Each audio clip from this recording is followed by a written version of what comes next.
Okay, before I start reading this, just want to say, beware, there is a shit ton of smut in this chapter, and I know that because I've already read this, obviously. So, yeah, be prepared. Here we go. Chapter 9, The Lighthouse. The drive back from the flower field was awkward, and that was disheartening considering that they haven't been truly awkward around each other since the drive to Hana's diner the very first time they hung out. They were both quiet in their seats, unsure of what exactly there is to say, and even the smallest bump in the road scared Izuku as they drove back without music. What was even more disheartening was the crash that came following the high of having sex with Katsuki. As they sit quietly in the car, Izuku wonders to himself how he got to this point, how he ended up underneath Katsuki like that, breathing heavily into the other's ear as he gets torn apart in the best way like that. Handing himself over to the domains of pleasure in a strictly erotic dance with Katsuki's body like that, gripping the blonde shoulders like that, running his nails down Katsuki's back, leaving angry lines down his shoulders like that.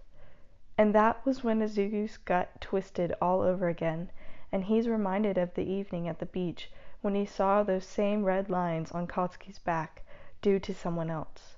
And when he comes to the realization now that he, Midoriya Izuku, is now just a name added to a list that had plenty of others before him, and will have plenty of others after him.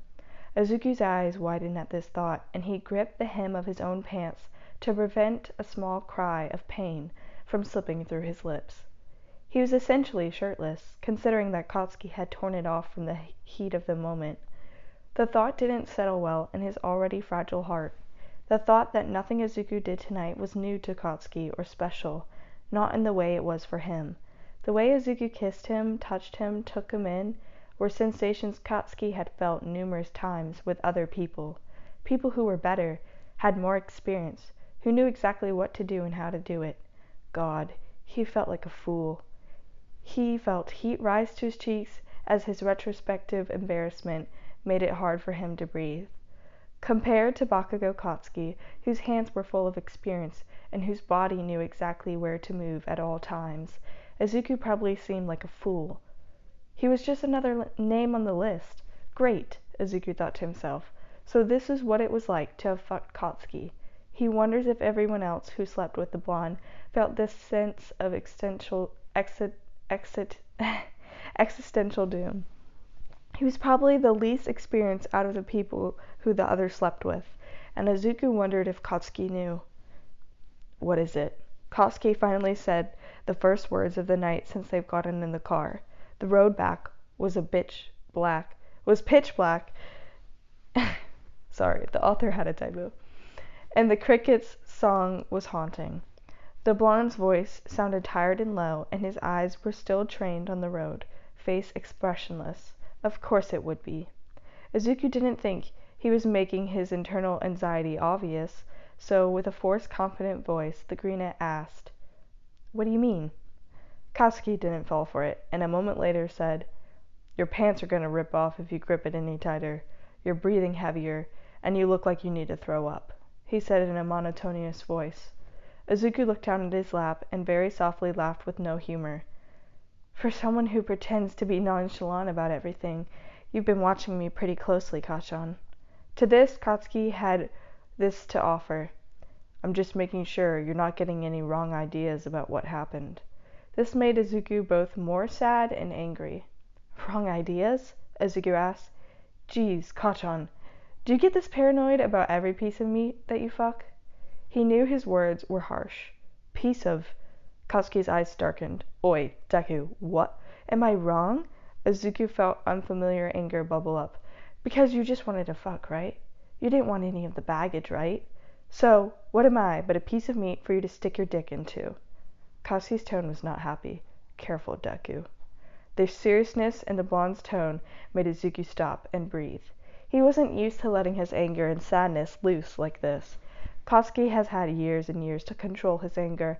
Meanwhile, Izuku had weeks to understand himself a little more. He knew that if he were to speak anymore, Izuku would end up revealing to Katsuki more than he needed to. And so, after a couple more moments of Izuku making sure he does not end up blowing up on Katsuki over something as stupid as him not loving Izuku back, the greenette settles back into his seat.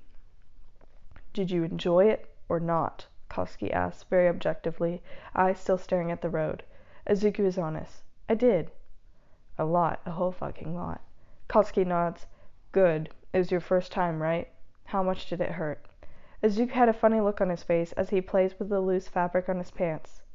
"How can you ask that? Like a customer satisfaction review. And how would you know it's my first time?" Izuku's previous thoughts about him being more inexperienced than others who Katsuki's been with before only was reaffirmed, and his face flushed. "Was it not?" Katsuki's tone had an edge to it. "Did it feel like it?" Izuku asked quietly. To this, Katsuki replied rather quickly. "No." The blonde says, while his knuckles visibly gripped the steering wheel tighter. "It didn't. Not in the fucking slightest." Izuku blinked, feeling a little confused. Katsuki sounded angry. Katsuki spoke up again, the speed of the car unintentionally getting faster. "So?" Izuku looked out onto the road. "Yes?" "So?" Katsuki seemed as if he really didn't want to ask. "Has anyone touched you like that before?" Izuku wanted to know why Katsuki was so curious about this, but the greenette bit his lip before confessing. "No." The speed of the car goes down, and Izuku has a feeling that their conversation was intertwined. The doe-eyed boy looks over at Katsuki now, and points out the uneven playing ground they were standing on. "I guess I wouldn't have to ask you," Izuku tells Katsuki. At this, the blonde in question let out a slightly aggressive scoff. "What the hell is wrong with you? First, you asked me to fuck you. I told you that I'm not gonna fucking treat you like a princess, and you didn't care. And now, after we fucked, you wanna complain." "I'm not complaining." Izuku tried to salvage himself as he realized Katsuki was right. It was not Katsuki's responsibility to love him back, or anything of the sort, especially when it was Izuku who had let this happen. "Oh yeah." Katsuki shook his head and chuckled. "Deku, I admit, I can often be the unreasonable one, but right now, you are. Get a hold of yourself. We just fucked. That's it." Izuku's cheeks reddened, and he looked away, knowing Katsuki was right. In an apologetic voice, the shorter confessed, "I'm sorry." Katsuki sighed and lifted his right hand before putting it back down, as if he didn't know what to do either. "Listen, let's not make a big deal out of this, alright? Shit happens. You wanted to fuck, I wanted to fuck, and so we fucked. It's a one-time thing. We don't gotta talk about it." One-time thing. That's what Izuku heard, and he really wanted to just disappear, even though he knew damn well going into this that was how it was going to turn out. Like everyone else, he was a one-time fuck. And to be fair, he made it seem like that was what he just wanted to. Just for tonight, he had said. Just for tonight. He had convinced himself that it was going to be okay. What a fool he was. Izuku knew from the moment Katsuki entered him and fucked him like there was no tomorrow that he wasn't going to have enough. Just for tonight was such a convoluted lie that it will haunt him for the rest of his life, because God, if he could have been fucked by Katsuki like that every day, he would. At least then, he'd have the closest remnant of a real relationship with the taller. Izuku wanted Katsuki so bad. He loved him. How could he not? But he wanted Katsuki to want him so bad that it couldn't just be a one-night stand. He wanted Katsuki to desire him so badly that there would be a second time. But Izuku just replies, "Okay." Katsuki nods to himself, satisfied. "Good. Now tell me, are you okay?" Izuku would be limping tomorrow, and Katsuki knew it. Izuku knew that he was both mentally and physically not okay. Mentally, he was in agony, knowing that tonight will stay on his mind for a long time, while knowing he'll never be loved by this boy. Physically, his ass had just been pounded to death, and there's no way in hell he'll recover by tomorrow. But still, he wanted to make Katsuki angry. "Why wouldn't I be?" Izuku said with a happy smile. "Am I supposed to not be? Kachan, don't tell me you think your dick is that good. I can barely feel it." Katsuki slams the brakes on the car, and Izuku's body flew forward, getting caught on by the seatbelt, and his eyes widened as he looked over to the athlete. Katsuki's feet were glued to the brake, and they were stopping on the road, and the athlete turned over to Izuku then, challenging in his fiery eyes. "Maybe you need a fucking second round," Katsuki tells him, words dripping with what could be anger or what could be desire. Izuku's eyes were wide in shock. Huh? You heard me, Katsuki declares. Mind opening your legs for me, Deku? Let me see that pretty little cock again. Yes, yes, yes, Izuku wanted to say yes. He knew his body would refuse to move in the morning, but Lord did he want to say yes. That being said, he didn't want to say yes now. Not when Katsuki's words throughout the night still stung him in a way he couldn't explain. Izuku looked at the boy now, ruby eyes lit up, watching his every movement. The car stopped in the middle of the dark road. Why? Izuku feigns disinterest. I thought it was a one-time thing. Feel free to let me make it too, Katsuki replied without missing a beat, eyes looking hungry as if he hasn't finished his meal mere hours ago. Oh, that was new, Izuku thought to himself. In all of his years of overhearing stories and whatnot of Katsuki's escapades, I don't know. There have never been a second time. Katsuki fucked and then he left. He didn't ask for extras. He didn't go for seconds. Yet, just now, the blonde had offered a second round, and Izuku was 1 second away from throwing his senses of self-preservation out the window and saying yes. He wouldn't mind Katsuki refreshing to him what it felt like to be filled, to be stuffed all the way in his stomach. Izuku was lost in thought, so Katsuki spoke up again. Give me the green light. Katsuki began his proposal, and I'll make you come twice. Katsuki laughed and leaned in, reaching over to grip Izuku's chin and tilting it towards the taller male. Then we'll be here all morning. That was a good bargain, and Izuku made his impulsive purchase. With desire too evident in his eyes, Izuku doomed himself again. I guess I can't deny such generosity, Izuku said, even though his gaze was already on the way Katsuki's Adam's apple swallowed as the athlete gave Izuku's body a look down. Without wasting another second, Katsuki ordered him, come here. Izuku glanced at the small space and had no idea how they were going to fuck. Katsuki moved his chair back, and Izuku crawled over the median, swinging his legs around until he was slowly settling over Katsuki's hips. The blonde placed both of his hands on his hips and seductively whispered to him, That's it, baby. Come down. Izuku didn't know what possessed him to suddenly cut Katsuki off. Don't call me that. Katsuki didn't seem to take it seriously, and moved his hands over to Izuku's ass while giving the other a lazy look. And why not, You don't like it, baby? No, he didn't. Because he didn't want to be called baby by Katsuki. Because he knew the ease at which the blonde said that showed him that Katsuki called all of his conquests baby, to make them feel special, to make them feel more in the moment, as if it was a small treat for him being such a good little fuck. No, not from you. Izuku kisses him deeply, and Katsuki reciprocates, moving in sync with the other in his lap, hands massaging parts of Izuku's body before pulling back a mere inch. If not from me, then who else? Izuku rests his forehead up against Katsuki, and his hands go down to his own pants, undoing them before Katsuki does it for him and rips apart the last piece of clothing he has on his body, and then he leaves a light kiss on Katsuki's lips and says, Someone who means it. There was a beat of silence, as the movement in Katsuki's body went more rigid than smooth, experienced actions that Izuku was used to, and the foreign hands on his body felt as if it wasn't exactly sure what to do for a second, as something unrecognizable passes briefly through Katsuki's expression, and Izuku wasn't exactly sure what to make of it, but whatever it had been, passed, and Katsuki's body relaxed once more. Someone who means it, Katsuki says out loud, as if contemplating it.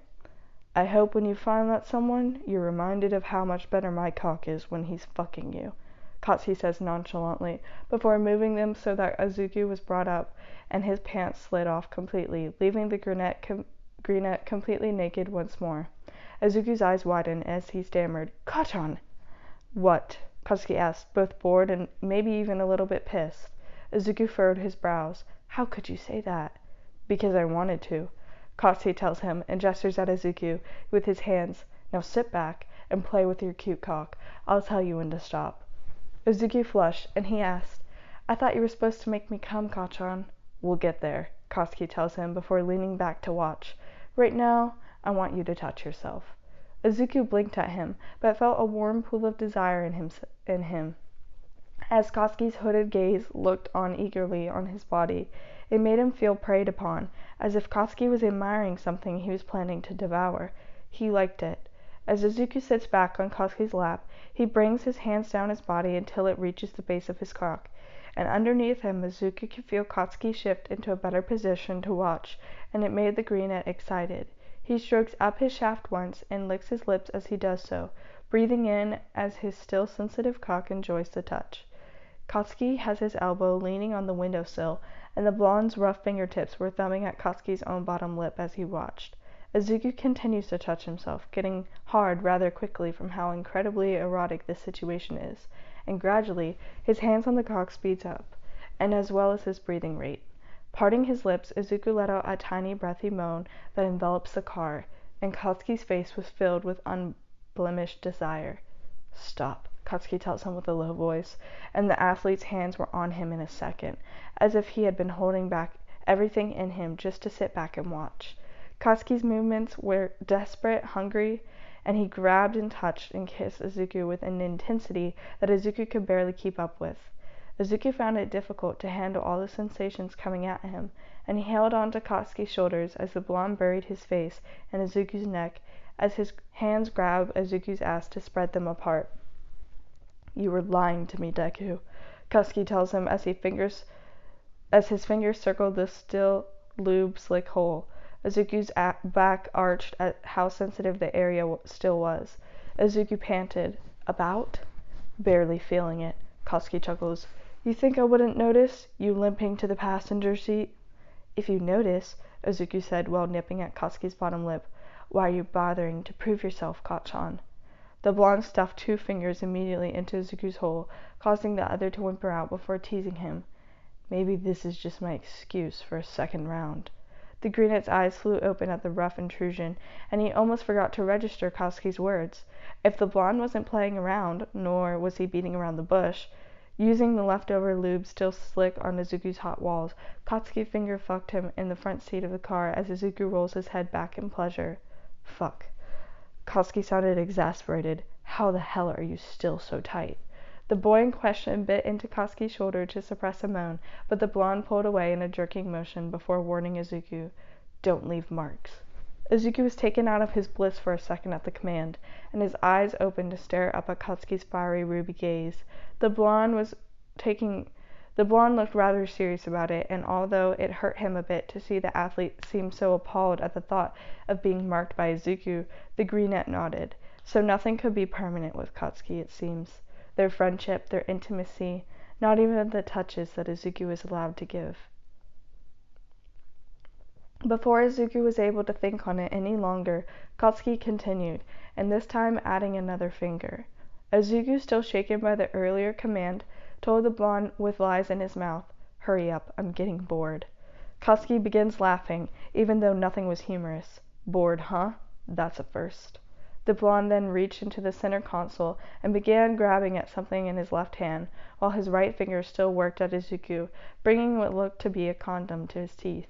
Katsuki rips the package open with one hand and slips it onto his leaking cock. "What?" Izuku asks, trying to calm his panting. "Not used to being praised for every—" "Fuck!" Izuku cursed, which he rarely did, because Katsuki, fucking Bakugo Katsuki, without any warning, pulled his fingers out and without a moment of hesitation began to stuff Izuku. The greenette's legs immediately wrapped around the blonde's waist, and he cried out in both pleasure and pain. Katsuki laughed again, arms holding on to either side of Izuku. "No matter what you say, Deku, your body responds to me." Izuku couldn't help but moan as Katsuki slowly bottoms out inside of him. His tight walls were still extremely sensitive. "Shut up." Katsuki continues, resting his forehead up against Izuku's as he proceeds to push his thick length inside of the tiny hole. "So sensitive. How cute." Katsuki stretches him apart. "Tell me again. You were bored?" The blonde then lifts up Izuku's legs and pushes even deeper at an angle. "My apologies, Deku. Let me show you just how exciting I can be."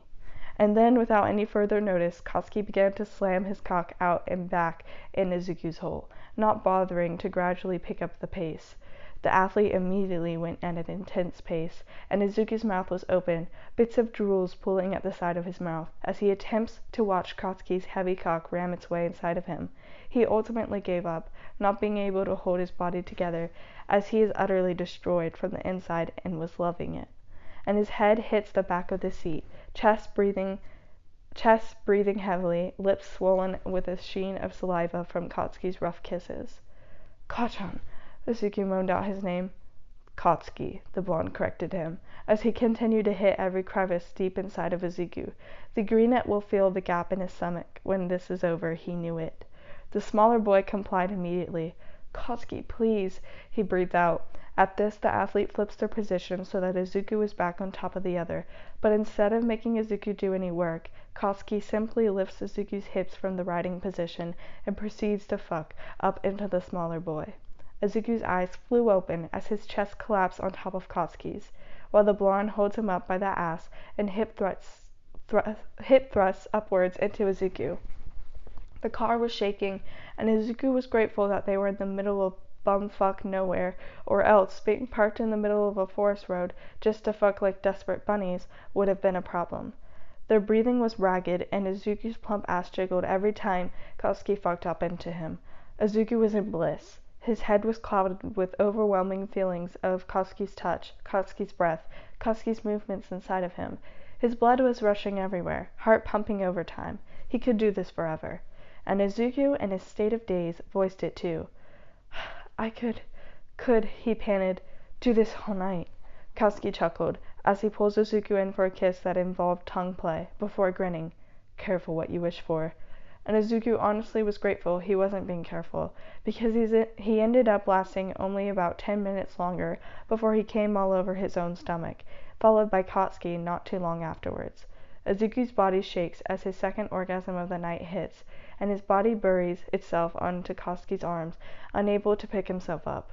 Katsuki, without a word, moves Izuku off him to the side, and they don't lay in each other's arms, which Izuku's chest twinged at, but rather next to each other, both boys collecting their breaths.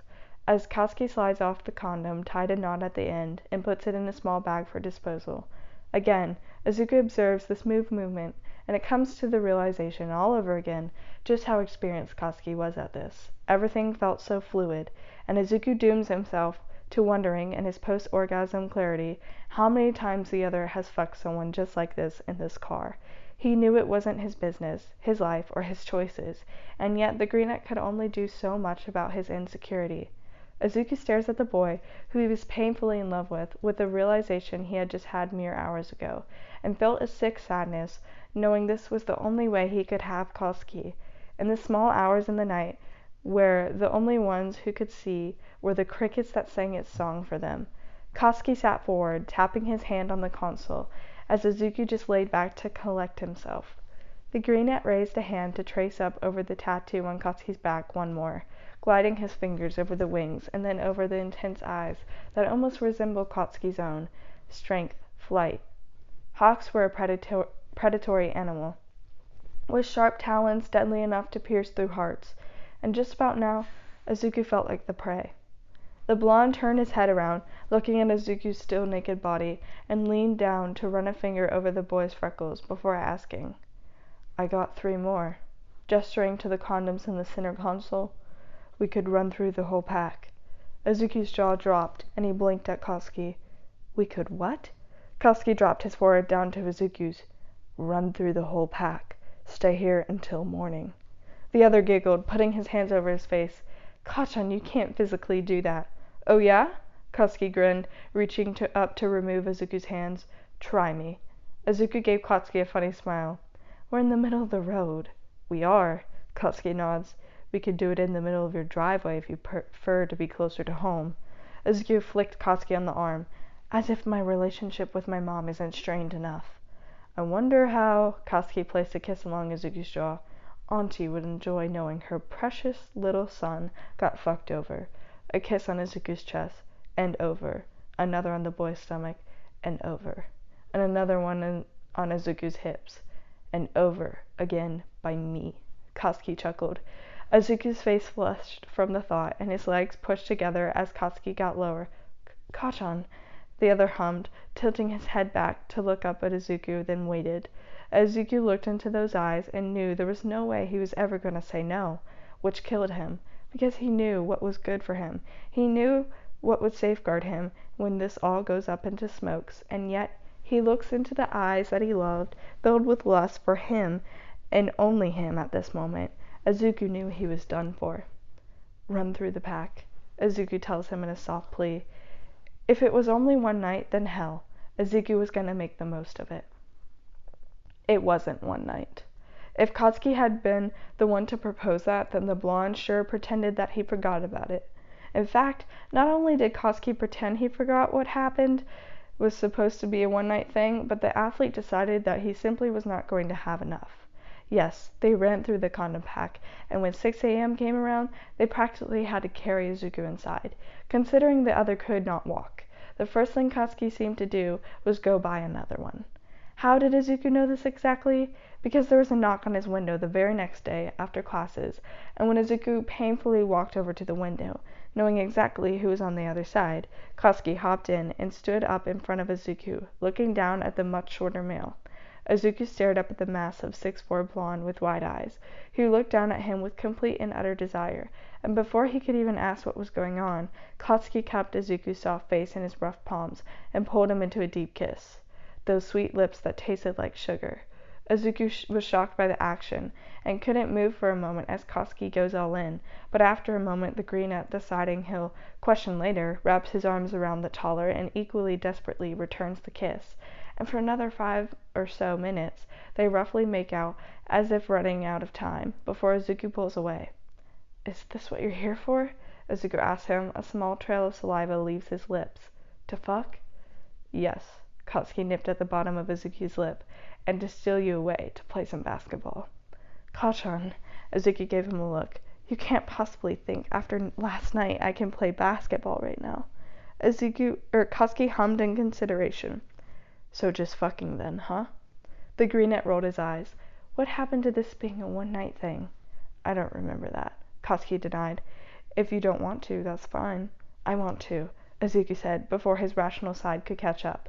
Yes, he wanted to, even with the searing pain in his ass, the soreness in his thighs, and the hollow feeling in his gut. Izuku couldn't stop thinking about the previous night. He wanted to. Fuck, he wanted so badly. Katsuki raised a brow. You seem to have given this a lot of thought. Izuku stared up at the taller with big eyes. You seem to as well. So I have, Katsuki tells him then.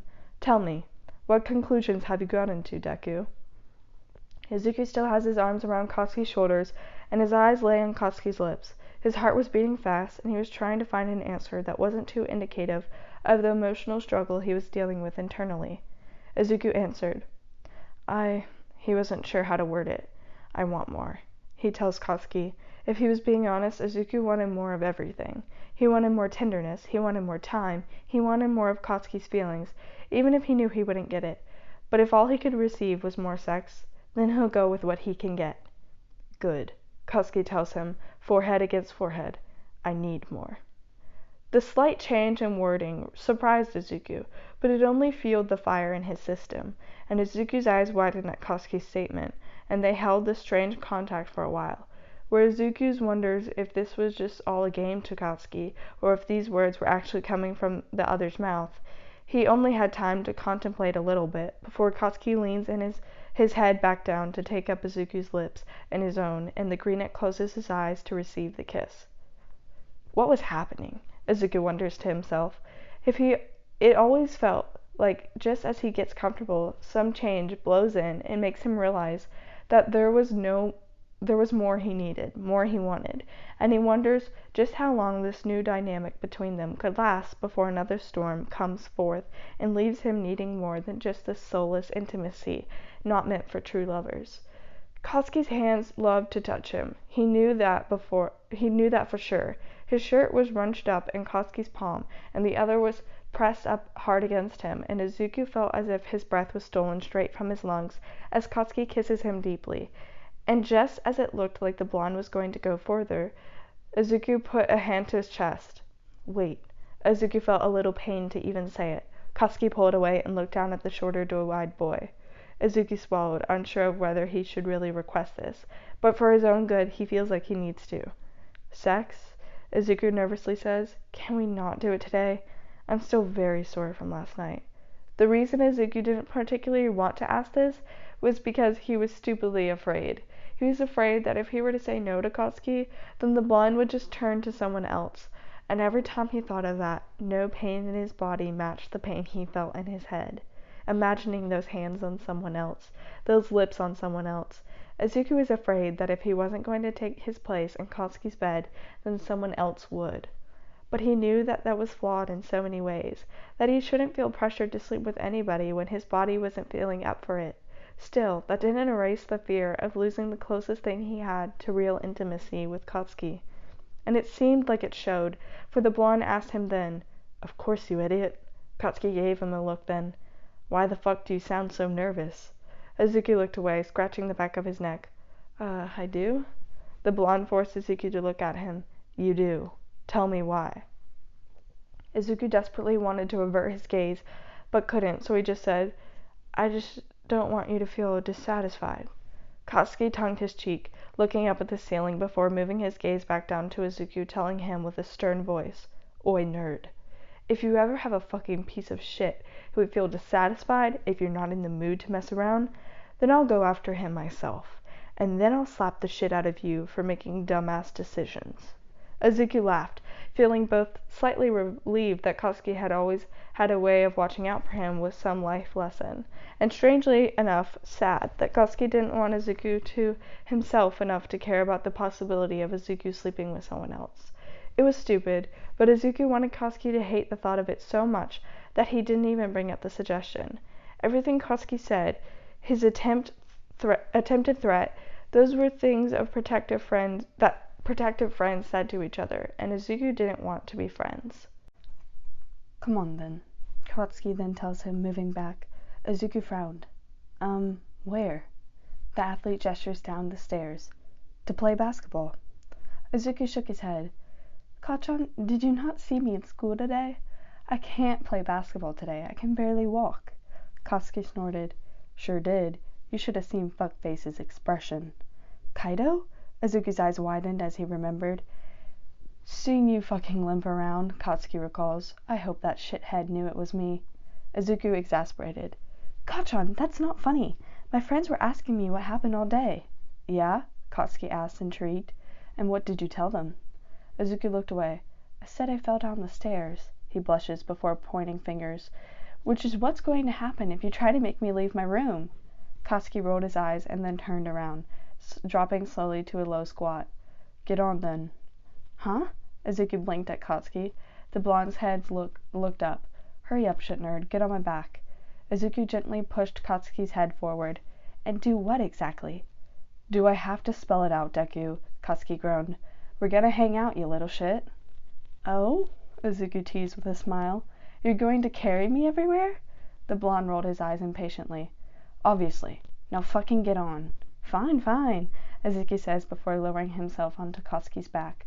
The blonde easily moves his hands to stabilize Izuku's thighs, and stands up as if the grenade weighed nothing.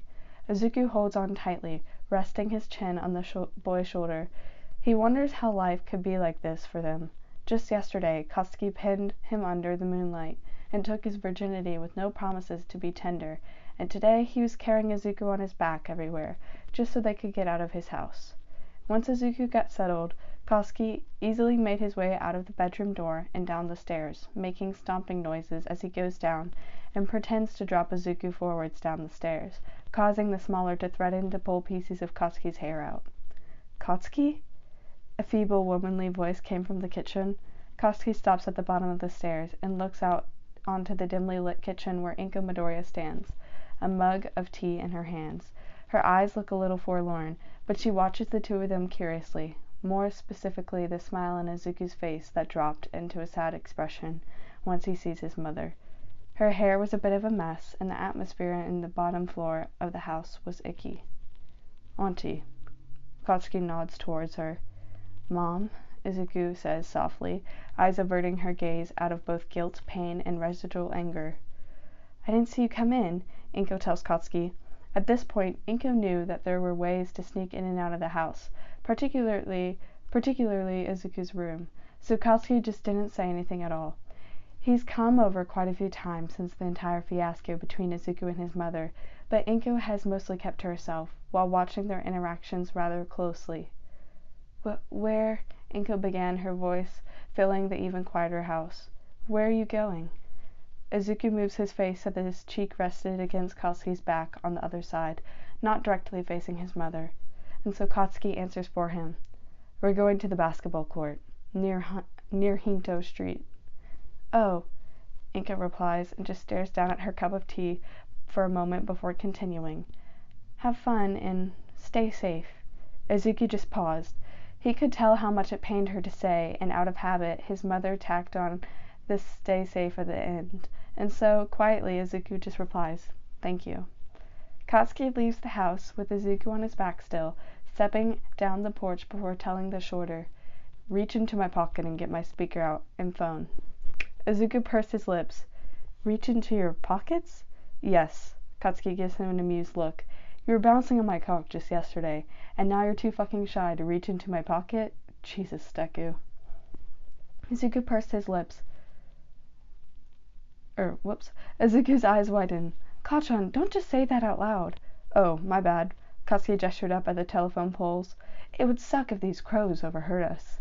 Izuku just shook his head before reaching to the side to grab the speaker and connecting it to Katsuki's phone. He waved the Face ID in Katsuki's face to get access, and opened up his music. What song? Izuku asked. Katsuki thought about it, standing on the side. Into the Night, by Benny Mardones. Izuku types it in and laughs. Do you even know what that song is about? The blonde shrugs. Do I need to know? I like the way it sounds. The greenette just laughs to himself at the irony that he couldn't tell if he hated or appreciated. Something funny? Katsuki asked. Izuku hums. It is a nice song. It's about a guy. He sees a girl who has a broken home life, hence the line, watching it all fall apart, and, you really about to give me a full song analysis? Katsuki snorts. Yes, Izuku bops him on the head. Now listen. I'm listening, Katsuki says to avoid being attacked. Anyways, so seeing this girl, he has a desire to whisk her away. You can really hear it in the chorus, Izuku says before going into song, matching the chorus as it comes up. If I could fly, I'd pick you up. Izuku goes into song dramatically. I'd take you into the night and show you a love, like you've never ever seen. He puts his arms out towards the sky in the end for a dramatic effect. Katsuki nods to this. Yeah? Yeah. Izuku nods and then glances to Katsuki. So now, to ask you, Kachan, did you choose this song intentionally? Izuku asked because the parallels were glaring in his face. Broken home life, falling apart. If I could fly, I'd pick you up. I'd take you into the night. What more could Izuku be alluding to? Katsuki has a simple answer to that, looking up at Izuku. Why would I have? Izuku pursed his lips. Guess not. And shrugs. Never mind. And then they keep walking, listening to the groovy but slightly sad 80s track. One more thing, Katsuki commented. Why is it so fucking hard to breathe in that house? Christ, Auntie looks rough. I know, right? Izuku laughed sadly. She's been kind of odd lately. How so? Katsuki inquires. Izuku shrugged. I don't know, she just only says a couple words here and there. She'll come around, Katsuki says, and if not, there's only so much time you can waste waiting. She's my mom, Kachan, Izuku reminds him with a light chuckle.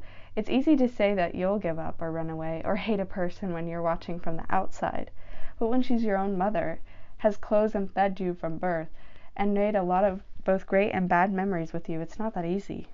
Katsuki listens, and Izuku was grateful for that. Everyone likes to get mad at my mom on my behalf, you included, Izuku smiles, and I'm grateful because I'm upset too, but at the end of the day I still love her. I know, Katsuki says, walking along the road with Izuku on his back. The streets were beginning to be tinted with gold as the sunset settles onto the sky. It wasn't rainy this week, as far as Izuku checked, which was a nice break from the weeks of rain they had previously. Although that it was beautiful, he can only be away from the classic Issei sunset so much. Weird how love is. Izuku talks to the sky, swinging his legs as Katsuki piggybacks him. Someone can have the ability to crush your heart with the palm of their hands, stab it with words that kill and actions that torture, and you still hand it over to them. Katsuki seems to not know what to say to this for a while, for the blonde goes silent in what felt like contemplation. He kicked gravel on the road under his feet as he walked, and Izuku just held on. "Why would anyone do that?" Katsuki finally asked, tone genuinely curious, yet cautious. Izuku laughs as he looks down at Katsuki's side profile, mapping the blonde's jaw, his eyes, the bridge of his nose. "Because love feels like flying." Katsuki slows down to a stop, looking ahead, words on the tip of his tongue, before glancing to the side where Izuku is facing, but not exactly looking at the greenette, and Katsuki tells him then, "Everything that flies eventually falls." Oh. The basketball court looked like ones that Izuku sees in the movies, if that even made any sense. The outdoor court had faded floors with chain-link fence around the perimeter. Nearby was a convenience store, some neighborhood houses, and in the backdrop of the court was Issei's mountains looming high, with the golden clouds hanging over them, with ribbons of orange and pink splashing over the landscape. When the two of them arrived, there was no one using the court, but Katsuki goes inside anyways, and squats to pick up a basketball. Izuku gets off in the process and stands up on his own 2 feet, stretching his back. His shirt lifted slightly to reveal his toned stomach, and Izuku felt relaxed as the gentle breeze whipped through his hair. Katsuki, ready to go, wearing basketball shorts and a red tee, begins to bounce the ball in his hands while looking over at Izuku. "This isn't even fair," Izuku complained. "You have a whole foot on me in height." "I can't help that I was blessed, Deku." Katsuki shrugged and tossed the ball over to Izuku. "Here, you get the ball first, then." Izuku caught the ball in his hands, and it bounced a couple of times before skirmishing around Katsuki. This definitely wasn't fair. Everything from Katsuki's vertical width, movement, and whatever else was that of a god-tier athlete, and Izuku wondered if Katsuki had just brought him here to boost his own ego. Izuku feigns a throw, intending to catch Katsuki off guard, before darting to the side of the court. Katsuki, of course, did not fall for the feint. Moving quickly to the other side caused a ripple of pain to shoot up Izuku's spine, and he winced out in pain as he held his side. Letting out a small cry, Izuku clutches the ball tightly and bites his lip. "Fuck." Katsuki notices and rushes over to Izuku. "Shit, we should take it easy. Are you—" Izuku drops the exaggerated act as Katsuki's guard is completely down, and uses this opportunity to throw the ball and score himself a point from where he was. Making it in, Izuku threw up his hands and cheered for himself. Katsuki gave him a horrendous look and pointed a finger at the shoulder. "You're a cheating piece of shit, aren't you, Deku?" Izuku laughs. "You being 6'4" and being in tip-top shape, while I'm short and in pain, is cheating in itself, Kachan. I was just using my resources well." Katsuki ran a hand through his blonde hair. "I can't believe you used my rare kindness to your advantage." Izuku shook his head with a grin. "I really do appreciate your concern, Kachan. Don't get me wrong." "Too late." Katsuki fakes being betrayed, turning away from Izuku. "Our friendship is over. Tell Mr. Toshinori that you ruined everything." "It's all my fault, isn't it?" Izuku nods, playing along. "How can I make it up? Would you like me to be top for once?" Katsuki raised a brow at him and then lifts the side of his lips in disbelief. "Nerd, what kind of suggestion is that?" Izuku continues to mess around with him. "I mean, you are the one who always tells me to be more spontaneous." "Nope." Katsuki shakes his head and heads towards Izuku. "I'm gonna pretend you didn't fucking suggest that." "Why not?" Izuku backs away, laughing. Katsuki rolls his eyes and goes back behind Izuku, crouching down to stick his head between the smaller's legs before standing up.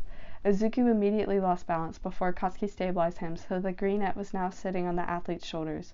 Katsuki still has the basketball in his hands and held it up to Izuku. "You want a slam dunk?" Katsuki asked. Delighted, Izuku takes the ball. "Absolutely." And so, with Izuku on Katsuki's shoulders, the greenette was successfully able to land a slam dunk. Exaggerated, of course, but it worked. In times like this, it was easy for Izuku to forget that there was less than innocence going on between them. Even with the crude comments when Katsuki did silly things like help him slam dunk, or had ridiculous conversations with him like usual, it was hard to think that just the day before, the taller was whisked him away to a wonderful wonderland where pleasure only temporarily replaced pain. And even now, as they, after playing for a little while longer, sit on the ground of the basketball court, with the sun's residual heat radiating from the ground, even though the sun was quickly setting, Izuku finds himself reminded of the painful love he was feeling in every fiber of his being. From the speaker, Right Here Waiting by Richard Marx was playing. As the romantic piano intro comes in, Izuku turns over to Katsuki and lets the sweet music envelop in the air in which they sat, staring up at the mountains beyond the basketball court and the pink clouds that were getting darker as the sun dips below the horizon. The glow in Katsuki's skin looked like a soft pinkish orange, and Izuku could stare forever. In Izuku's eyes, Katsuki was one of the more beautiful things that he's had the pleasure of seeing. The blonde was not looking at him, but it was still nice. It was in these candid moments where Katsuki looked peaceful in his presence that Izuku appreciated him the most, for simply just being here with him. Izuku begins to sing softly as he turns his head back up to the sky. Whatever it takes, or how my heart breaks, I'll be right here waiting for you. He wishes what he was singing wasn't true. God, he wishes it wasn't. If last year someone told Midoriya Izuku that he would be having sex with Bakugo Katsuki on a regular basis, he would think it was some sick joke. But now that it was happening, the Greenette barely knew what to think of it. Not because there isn't much to think of. No, that wasn't the case at all. Rather, it's because there was simply too much to think about. Ultimately, the sex was incredible. To be fair, Izuku had no one else to compare to, yet he still knew that the dick he was getting was not like anything else. It was Katsuki's, the person who everyone wanted, desired to the fullest. And yet the blonde's nights were spent in Izuku's bed, or maybe his car, or just about anywhere. To Katsuki, it didn't matter the surface or the time. It felt as if the athlete had enough stamina for everything. As for Izuku, he could barely comprehend that he was getting utterly destroyed, either every night or every other night.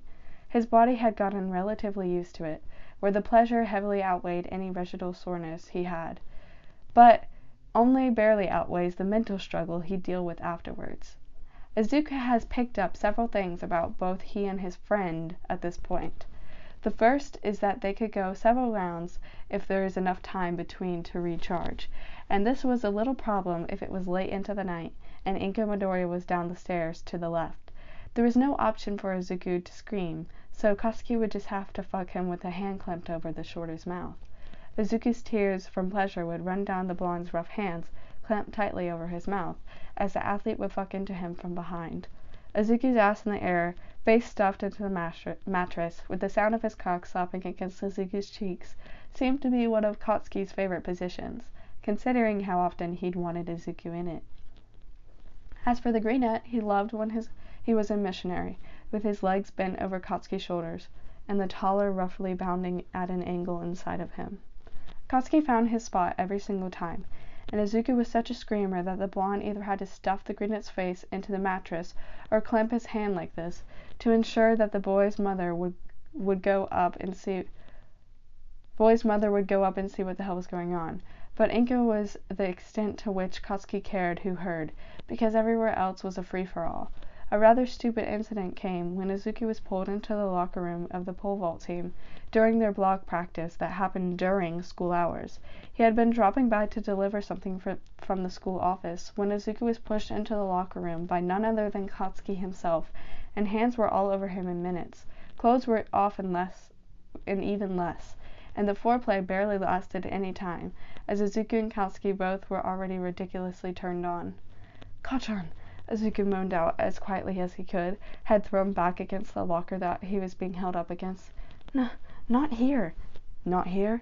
Katsuki's lips had sucked on those puffy, swollen nipples that were so deliciously pink for him. His hands were holding up Izuku's waist as his cock was already positioned at the boy's entrance. Why not? Izuku thought back to the copy room incident, which left a bitter taste in his mouth. The girl, she wanted to do it with Katsuki in school too. What had the athlete said? Izuku closed his eyes and breathed out as Katsuki already begins to push in deliciously, and Izuku honestly didn't want him to stop.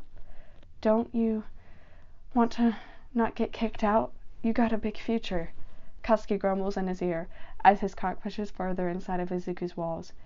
"And you don't give me that bullshit." "So," Izuku says as he constrictedly sinks further down on the blonde's thick length. "Point still stands. He gasps as the full feeling overtakes him. "Shouldn't be doing this here. You could get in trouble." Katsuki pulls his head away for a moment to look at Izuku and then bluntly confesses. "Honestly, Deku," Izuku looks up at the blonde, "I really don't give a fuck right now," Katsuki tells him. For some odd reason, Izuku found that incredibly sexy. Not that he wanted Katsuki to risk being benched because of him or worse, but the mere fact that Katsuki needed to fuck him so badly that he didn't care turned him on. And as Katsuki fucks him into the locker, sweat slick on their back, and makes him come on the athlete's practice jersey, Izuku couldn't even bring himself to have any regrets. All of this time, Katsuki stayed true to his promise. During sex, he never treated Izuku tenderly. Once they both came, Katsuki pulled out and laid near, but never close enough to hold. He never allowed for any extra seconds to think too hard about what happened. Katsuki was a beautiful but cruel partner. Izuku could never guess his place in Katsuki's life, besides generally knowing that the other cared for him to some degree as a friend, even a close one. They had sex, and plenty of it too. Katsuki loved to put his hands on him in such a desperate way that Izuku craved, and yet they were supposed to be nothing but friends. Izuku should have expected a shift in their dynamic. God damn it, he should have expected it. For all the talk about not having to take it seriously or letting it affect anything, Izuku should have known better. In what universe does sleeping with a person you love, who only sees you as a friend, not result in some sort of change? In anything, Midori Izuku should have blamed himself for being so naive. The Greenette couldn't even pinpoint what kind of change it was, since it was happening so gradually. Katsuki had never forgot to remind him one last thing. Just tonight, Katsuki had told him. Sure, that was fine. No, it definitely wasn't, considering that he lost his virginity and was now getting fucked to death by the boy who came in and turned his world upside down in one night and told him that he'll never be loved by him. And yet Izuku was forced to believe that it will be okay. They would somehow be normal throughout all this, or so Izuku thought. What he had not expected was the tension. No, it wasn't necessarily awkward tension, not in the same sense that they would sit near each other and have nothing to say. No, that was never a problem. This was something else. This was the type of tension that stirred a fire in Izuku's stomach, and made his mind go on overdrive over what the hell just happened. First, there was the fucking eye contact. It seemed like every time they passed one another, Katsuki's eyes raked over him before catching his eyes, and fuck, it was odd how Katsuki would look at him, as if there was something he wanted to do or say, but didn't. Until later, when Izuku was in the sheets, moaning into a pillow, as Katsuki takes his place on top of him, and even during the lunch break, when Izuku would be sitting down with his friends, Katsuki would walk in and they'd look at each other. The blonde wouldn't drop his gaze as he walked, until he neared his table, and then Katsuki would continue on whatever conversation he was having, as if it was nothing. Many times it wouldn't even result in sex. Katsuki would just look at him like that, just to say nothing in the end. Second, there were words unspoken. This was what annoyed Izuku the most, even though he was also guilty of it. There were times when, caught up by the allure of Katsuki, he opened his mouth, ready to ask or say something ridiculous, like, "Hey, Kachan, I love you," before closing his mouth in realization. What he hadn't expected was for Katsuki to begin doing it too. The few moments where it seems as Katsuki wanted to say something to him, but would hush up again and never did, confused him to no end. And all Izuku wanted to know was what exactly had been lost in those few moments of silence, when Katsuki decided not to say whatever it was he was thinking. The most baffling moments came when Izuku was walking alongside his lab partner after class, after having a relatively simple conversation, and the last thing Izuku expected to happen was for Bakudeku to come out of nowhere and push in between them, only turning to see the mess of papers that his lab partner dropped on the ground after he had done so. "Oi, Bakugo," Kirishima called out from the side. "That's not cool." Izuku looked over at Katsuki, who put both hands up and shrugged his shoulders. "My bad." His lab partner, however, was not having it, and stepped forward towards Katsuki. "Dude, what the fuck? There's a whole open hallway, and you just pushed through me by accident? I call bullshit, Bakugo." Izuku tried to mediate. "Hey, Anta, let it go." "No!" His lab partner's brows were furrowed, and he looked towards the athlete. "Again, what the fuck is wrong with you?" Katsuki put his hands in his pockets and sauntered forward with a condescending expression. "Listen to the nerd. Let it go." Anta scoffed. "You're such a fucking piece of work." And when Izuku confronted Katsuki on it later that day, all he received was a rough fucking and some cryptic words in his ears. "He's told shit for brains about how much he wanted to fuck you, you know," Katsuki growls as he makes his cock home inside of Izuku's tight ass. The Greenette grips the bed frame of Katsuki's guest room, and through the panted breath turns back slightly to ask, So you went and knocked over his stuff? Katsuki put a hand on Izuku's shoulder to pin him down to the mattress. Told you, shit nerd. It was an accident. So it wasn't because you're jealous? Izuku couldn't finish the word before Katsuki seemed to intentionally pick up his speed and intensity. Jealousy. It was a nasty creature, one that seemed to be well laced in whatever strained relationship they had, one that crawled its way into Izuku's mind and multiplied like a parasite. It sometimes consumed his thoughts, and if he thinks about it too long, it becomes hard to breathe, and so little movements where it looked like Katsuki feels the same sparked an unfair hope inside of Izuku's starved heart. The growing insecurity within Izuku persisted. He knew that with Katsuki those positive emotions have only begun to be accepted. Everything was an uncertainty. Their strained friendship with benefits relationship was an uncertainty, and all he knew was that they were there to touch each other in that way. He didn't know if there were any others. He didn't know if Katsuki left him early in the morning just to lie with someone else the next day. He didn't know if he was anything even special, or if he was just convenient. All he did know was that he was at least desirable enough to be slept with again and again and again. You never run out of energy. It's unbelievable, Izuku tells him once, while they lay side by side in the guest room's silk sheets, having finished twice already. At this point, he was very well acquainted with Katsuki's body, and vice versa. Katsuki lazily looked over to the side. I know, right? Izuku giggled. How can you say that? It's your body, Kachan. Katsuki hummed in acknowledgement. Doesn't feel like it. He turns over to Izuku, placing a kiss near the greenette's jaw. I thought I was getting older, not younger. Izuku quirked his lip. What do you mean? I mean, Katsuki lazily threw a hand up and shrugged. I don't know where all this energy came from. It wasn't fucking there before. Is that where your dry spell came from? Izuku turned to his side, lying naked next to the blonde. To this, it doesn't seem like Katsuki has a reply, for the blonde just looks up at the ceiling and says nothing. And this pushes Izuku to ask, What's on your mind? Izuku looks at him from a distance. Katsuki then switches his gaze over to Izuku and pinches the greenette's nose. Nothing for you to be concerned about, nerd. Well, what if I want to be concerned? Izuku asks, pushing the issue a little bit. The blonde then huffs and smiles slightly. Then that's your problem. Izuku frowned. You're mean, Kachan. To this, Katsuki takes a small break, choosing to stare up at the whirring of the ceiling fan, once more batting away the slight heat, and then just tells the other, I know. He spoke into the silence, and then repeated in a smaller voice, I know. Izuku never wanted to have sex in Katsuki's bed, anywhere but there. He'd fuck in the hood of Katsuki's car before he'd lay down in that intimate way on Katsuki's bed. For what reason, Katsuki didn't know. For Izuku, it was the stupid fact that he couldn't handle his own jealousy. It was stupid, he knew it, but he couldn't help but want to throw up, thinking that he's just another body in that bed. He wasn't the first one to spread his legs for Katsuki, and he knew he wouldn't be the last. All he wonders now is if he's sharing the same space as others.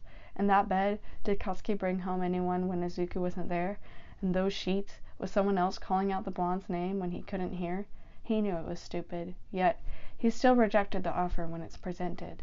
It was driving him crazy.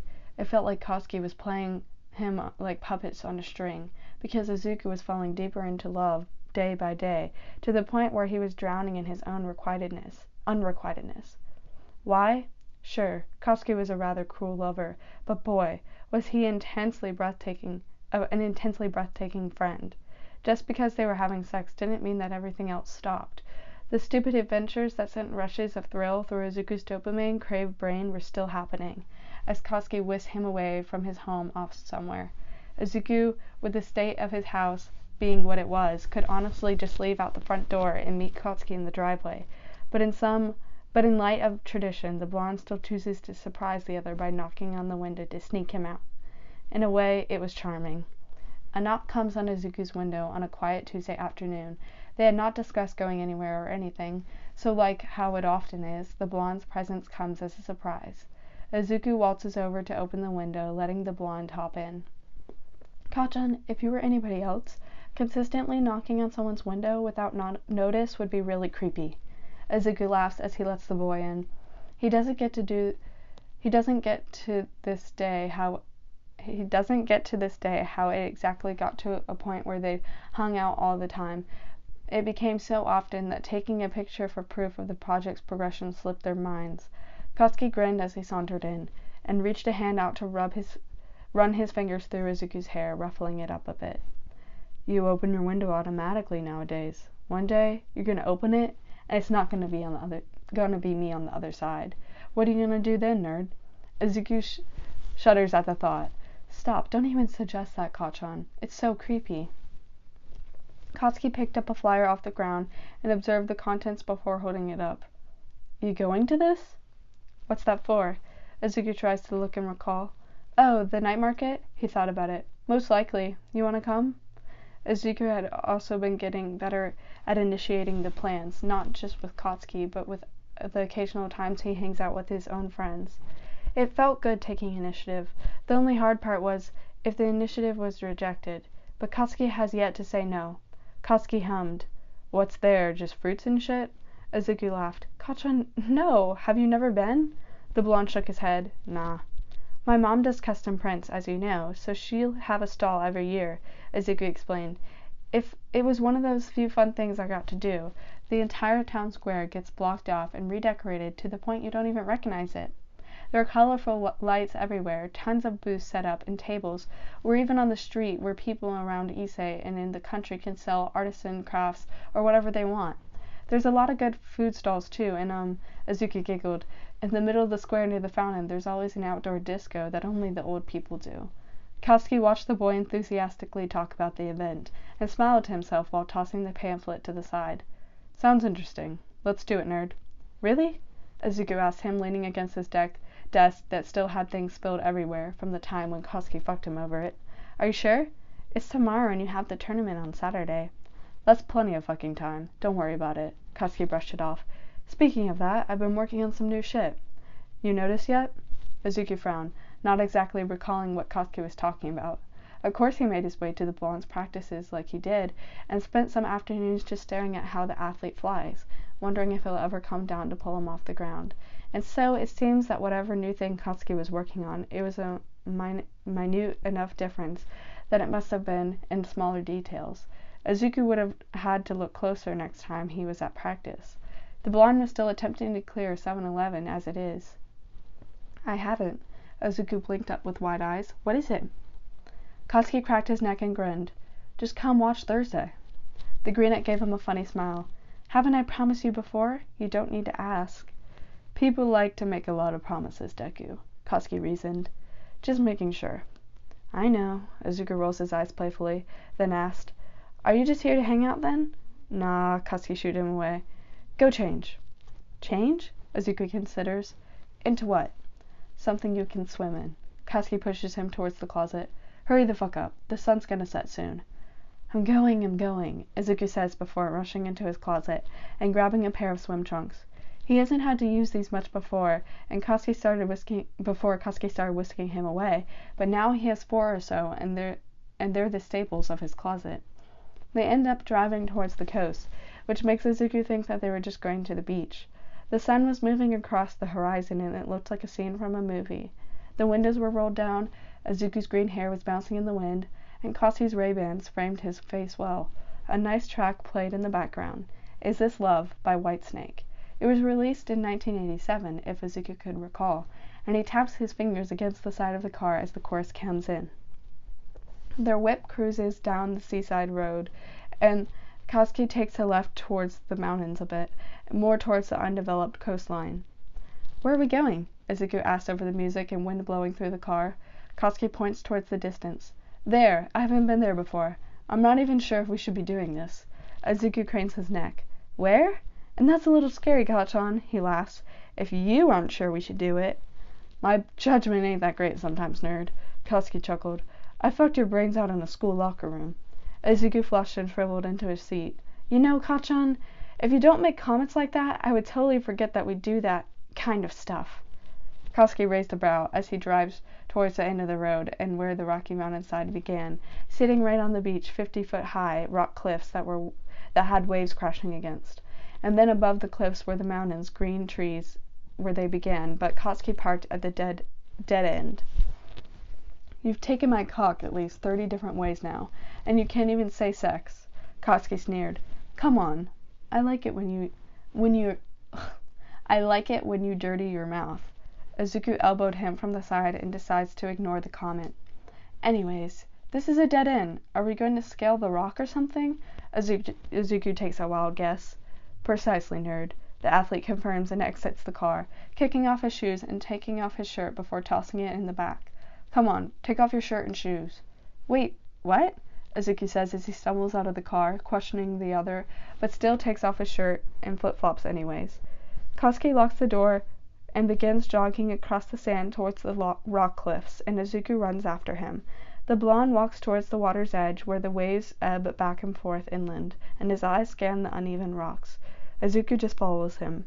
Finally, Katsuki spots what looks like a path with little bars nailed into the side of the rocks to help with stability. There it is. The old hag was telling me some shit she used to do when she was a teen. Izuku hummed as he listens.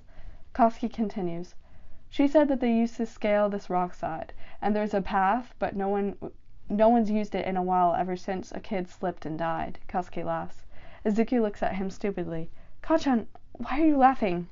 The boy in question shrugged before grabbing onto a rung and lifting himself up. Shit, I don't know. The hag just said it so casually.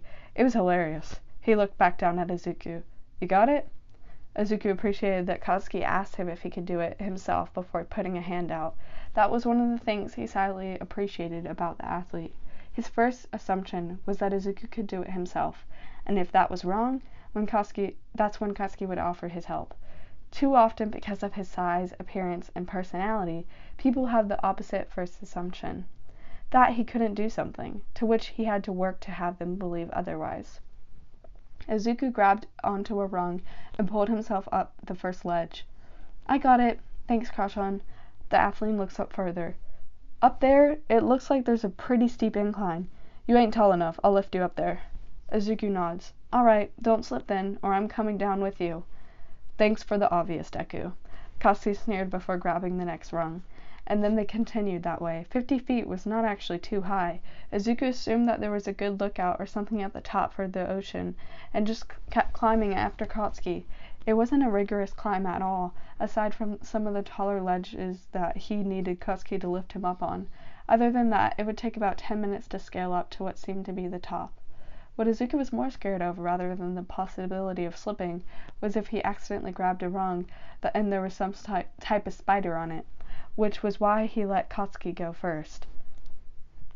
When the two of them got up to the top, there was a big rock clearing, and behind them where the forest line of the mountain started. When Izuku stands up, he sees the vast ocean in front of them, colored by the setting sun. The waves were not too powerful today, so the crashes against the side of the cliff was gentle. Izuku stands there in appreciation next to Katsuki, and is about to sit down when the blonde turns to him. You know how to dive? Katsuki asks. Izuku blinked before shaking his head. Not correctly. The blonde nods, taking this into consideration, and spoke to him again. In that case, just jump off feet first with your body straight, so that you're like a pin ripping through the surface. Izuku's eyes bulge out of his head. Jump? Kachan, this is 50 feet! Into water, Katsuki says. You're a physics geek, ain't you? Decrease your surface area when you hit the surface, and you'll cut through the top and be fine. Izuku knew all of that, but standing here near the edge and looking down at the ocean from 50 feet above was a different story. That was about a 3-story building, into water. One wrong pivot and the crash into the water can feel like concrete. This is pretty high up. Izuku just stares down past his feet. When Katsuki comes up behind him, surprising Izuku, and stables his hips with the taller's rougher hands, Izuku tilts his head back up towards the athlete who was so much taller and bigger than him. In these arms, he felt so safe, like he can do anything. Katsuki leans down slightly and looks out onto the distance, talking closely into Izuku's ear. I want you to go first, Deku. Katsuki tells him, hands still on his hip. Izuku turns around to look at Katsuki. Huh? I want you to jump first, Katsuki repeats to him. Take the leap. I'll be right behind you. Izuku gives him a funny look. Why? At this, Katsuki shrugs his shoulders, then tells him, at some point I have to let you go, right? Let you live your own life. Start with this. The greenet looks at Katsuki then, wondering what exactly the boy meant by that. The sun illuminated the other's eyes, and Izuku looked in them for any kind of answer. The wind was heavier up here, which made the jump even scarier. He felt as if he could be pushed in any second. Katsuki had a strange way of speaking that never explicitly said what he meant. That was something that's been difficult for the other to change. Izuku asked him softly, "What's wrong with staying?" Katsuki shrugs nonchalantly, but Izuku could tell there was some hesitation in his face. "You're going to Wasada. Meet people who are actually able to—" Katsuki paused. "Shit, never mind." "No, tell me." Izuku keeps looking at him. "People who are actually able to what?" "Nothing, nerd." Katsuki gestures in front of them. "Point is, you're gonna get busy. I'm gonna be busy. We'll see each other once in a while when we come back to visit Issei. We'll meet up over a drink." Katsuki goes off. "I'll ask you how you've been. You'll ask me. And we'll just part ways again." Izuku looks down at his feet, and suddenly the jump doesn't sound as terrifying as that thought. The thought of them becoming strangers again, of only watching Katsuki from behind a fence once more, except worse. Izuku does not want to imagine them coming back from Issei every summer or winter break, just to briefly say their greetings and make small talk over a bottle of wine. Not when he'd been sitting there, talking with the boy who once took him out to lakes at midnight, spun him in the air in the edge of a wheat field, and showed him a love he's never seen before. He imagines it now, and the jump beneath him doesn't seem terrifying at all. Izuku then glances back at Katsuki, but doesn't meet the blonde's eyes. "Is this how you treat all your close friends?" His voice was soft, but still heard over the wind. Izuku wonders, is he really that disposable? Is their deal for the project still actually real? It couldn't be, right? Not after all this. Not after what they've managed to build up. Was it so easy for Katsuki to let him go like this? It hurt him to a deep degree. Katsuki began, but Izuku didn't stay around to listen. Taking Katsuki's hand off his waist, Izuku stepped back a bit, took a breath, and began to jog towards the edge. His heart was beating fast, but he was determined. He reached the edge and pushed himself off, making sure to point his feet straight down with his hands by his side like a pen needle. The moment he jumped off, it hit him that he can't go back. This was the terrifying part about free-falling. Once you make the leap, there's no stopping gravity. He can't rewind time when it was safe and easy. The fall was 3 seconds at most, but it felt like an eternity when it feels like you're about to die. And when Izuku hit the water's surface, it was exhilarating. The water's temperature hit him all at once as he fell in deep, before his body naturally swam up to the surface. That was incredible, Izuku thought to himself, and he almost forgot about the conversation he had mere moments ago. Izuku got back to the surface. He treads water and yells out a whoop as he laughs out loud. Looking up, Katsuki was grinning, watching Izuku swim underneath. His boy was going to be the death of him. Izuku swam a little further out so that there was no chance of Katsuki landing on him and dying on the spot. The athlete then turns around so his back was facing the ocean, holds his arms out, and Izuku's eyes widen as he watches the form. It was like a bird with its wings outstretched. The muscles on his back rippled, and Izuku's breath was stolen as the skin on Katsuki's back shone like gold under the sunset. And then Katsuki fell backwards, arms still outstretched, his head pointed straight down as he fell, and Izuku watched him with awe. And in the last few moments before he hit the water, Katsuki put his hands together above his head in a diving motion and sliced through the water. It was so skillful that Izuku wondered what the blonde couldn't do. He treads water until Katsuki's head goes above the water with a large gasp. "Fuck," Izuku laughs. "What is it?"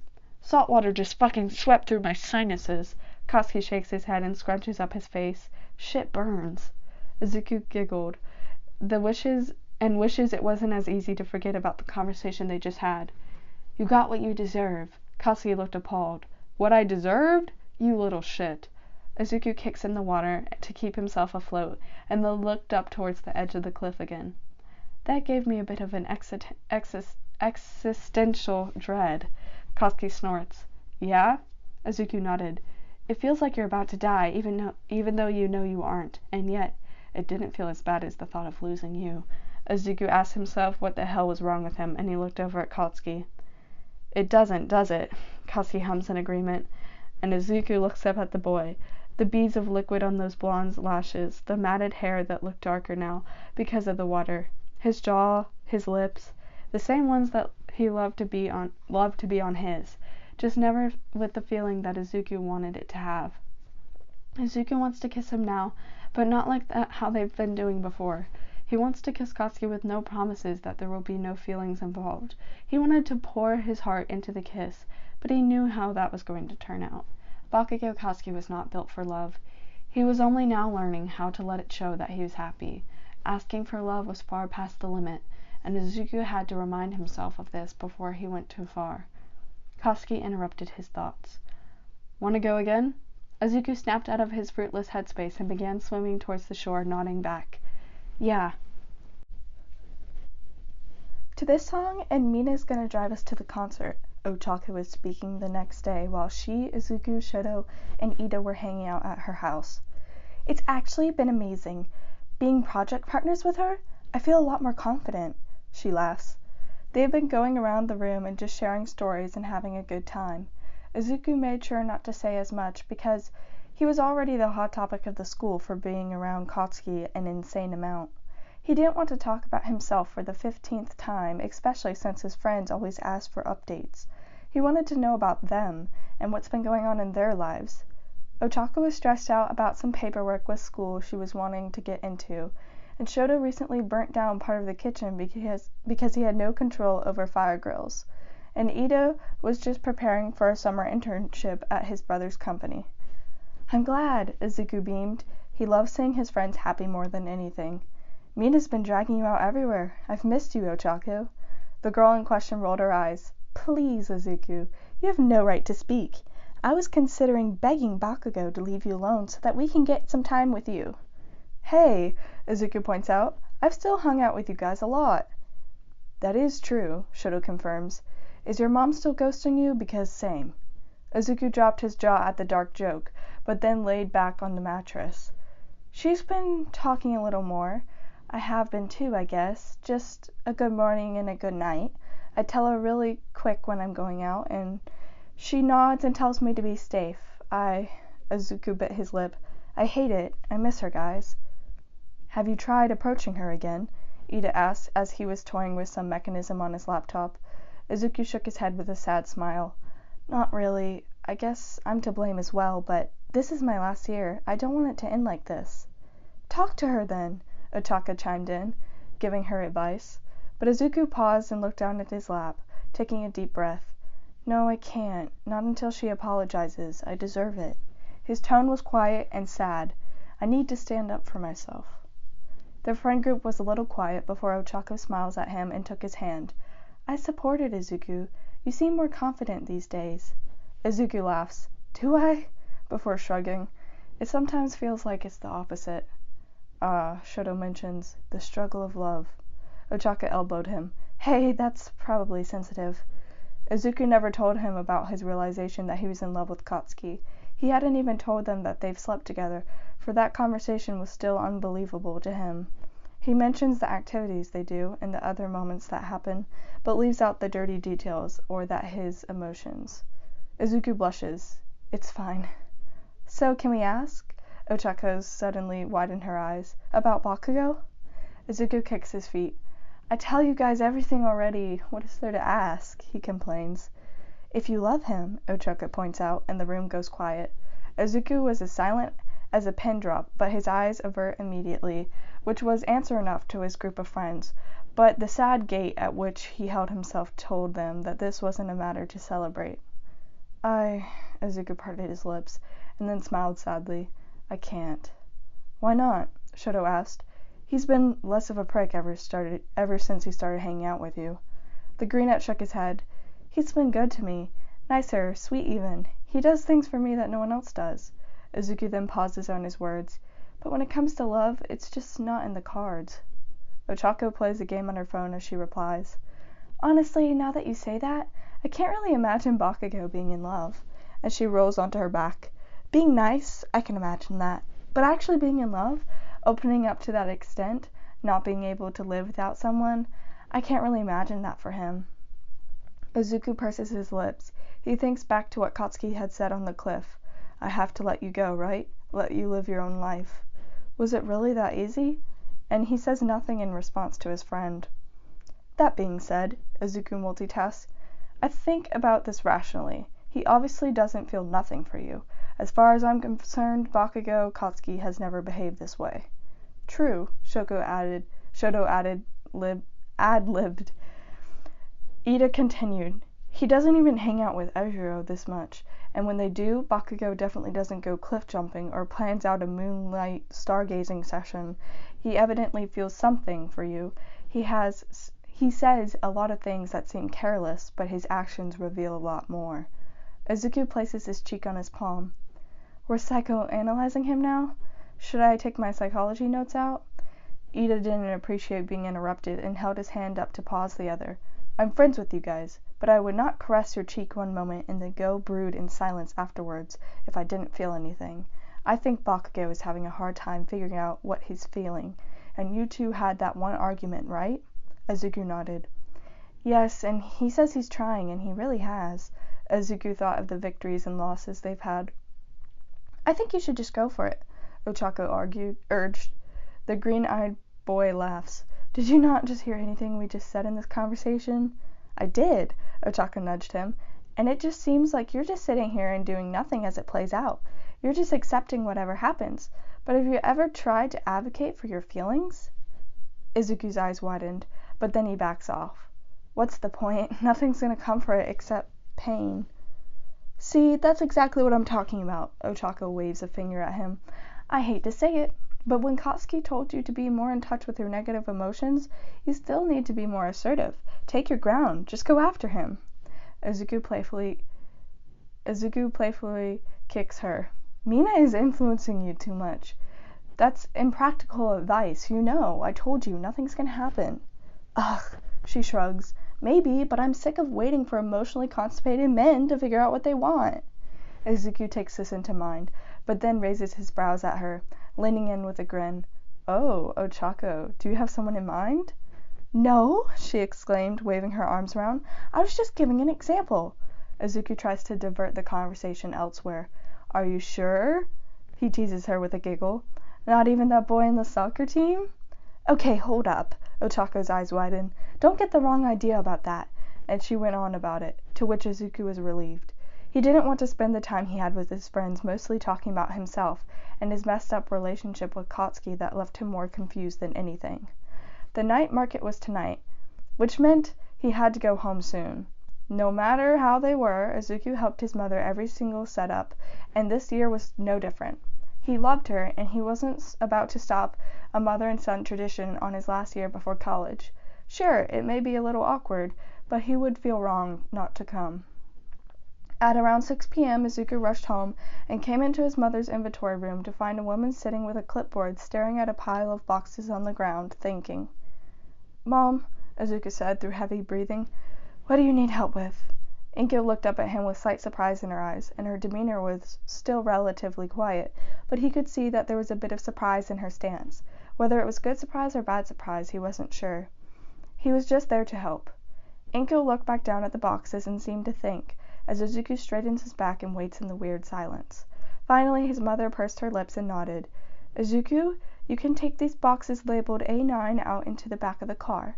Nodding, Izuku went to work, and he did this for about 30 minutes, and although it wasn't much, he was happy that his mother was saying something other than 5 words to him. Even if it wasn't exactly an apology, he wanted normalcy so badly, but this was what he'll accept for now. He and his mother put everything out in the car that they needed for their custom print booth, and then, after he was done, Izuku stood off the side a bit awkwardly while his mother does the same. It's been a bit since they've had a conversation, and now that he's just a tiny remnant of one, even if it was just a following instructions, Izuku wanted to cry.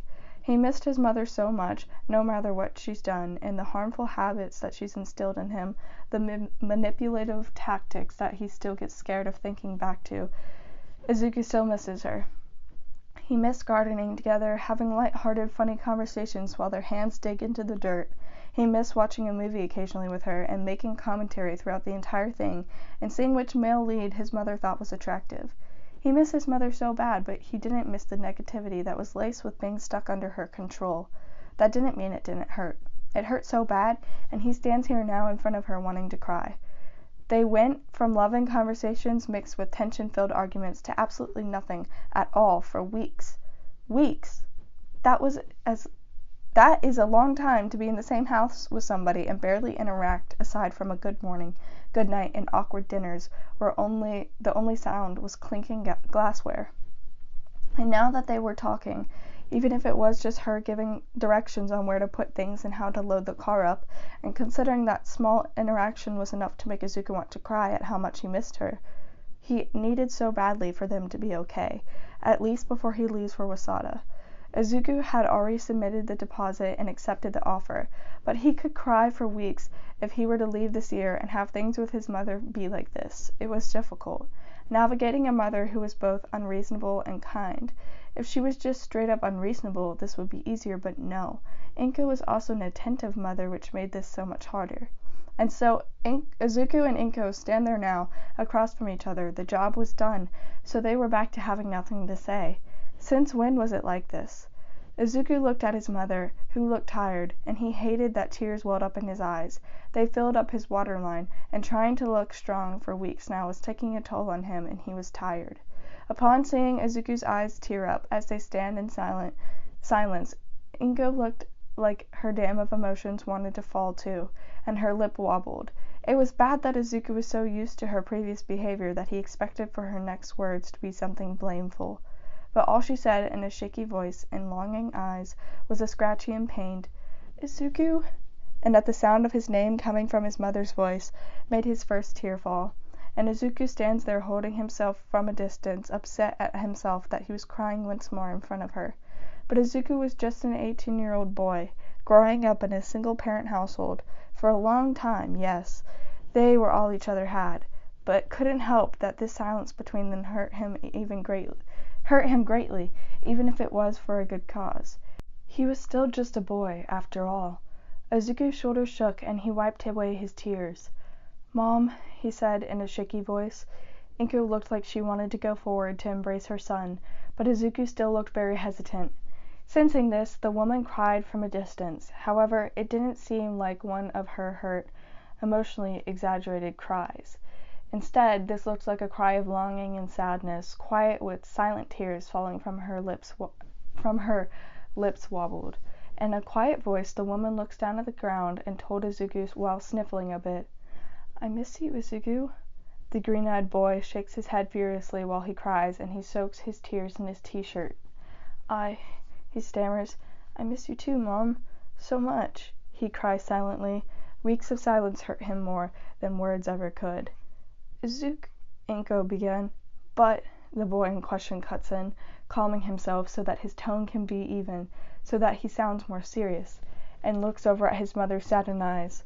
We can't go back to the way things were before." Izuku closes his eyes and his chest shakes from trying not to cry. Inko was silent, but her tears kept coming out, and she didn't bother to wipe at them. She just looks up at Izuku. He continues, nodding to himself as he hiccups slightly.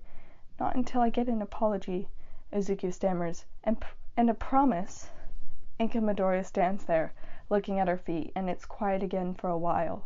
The clock ticking was loud as he waited for a response. Then her shoulders shake as she tries to speak. Are you really going?" She then uses a sleeve to wipe at her face. "To Wasada?" Izuku nods his head, his lips pressed tightly together as more tears drop from his ducts. "I am. I already submitted my deposit." He smiles at her sadly. "I'm going, Mom. I'm going to Wasada." And then he glances down at the ground, water droplets collecting on the floor of the inventory room, and he fidgets with his fingers. To pursue my dreams." He sounded nervous about saying that. And Inko cries some more, and Izuku watches her. He stands there silently as his own dry up, and slowly her sniffles come to a stop, and then the redness of her puffy eyes slowly went away as they both sit there at a distance. Izuku's heart was heavy, and he wondered if he'll get his apology today, and they sit there for a little longer. This hurts, Izuku thinks, a lot. Falling out with his mother was a heartbreak in itself.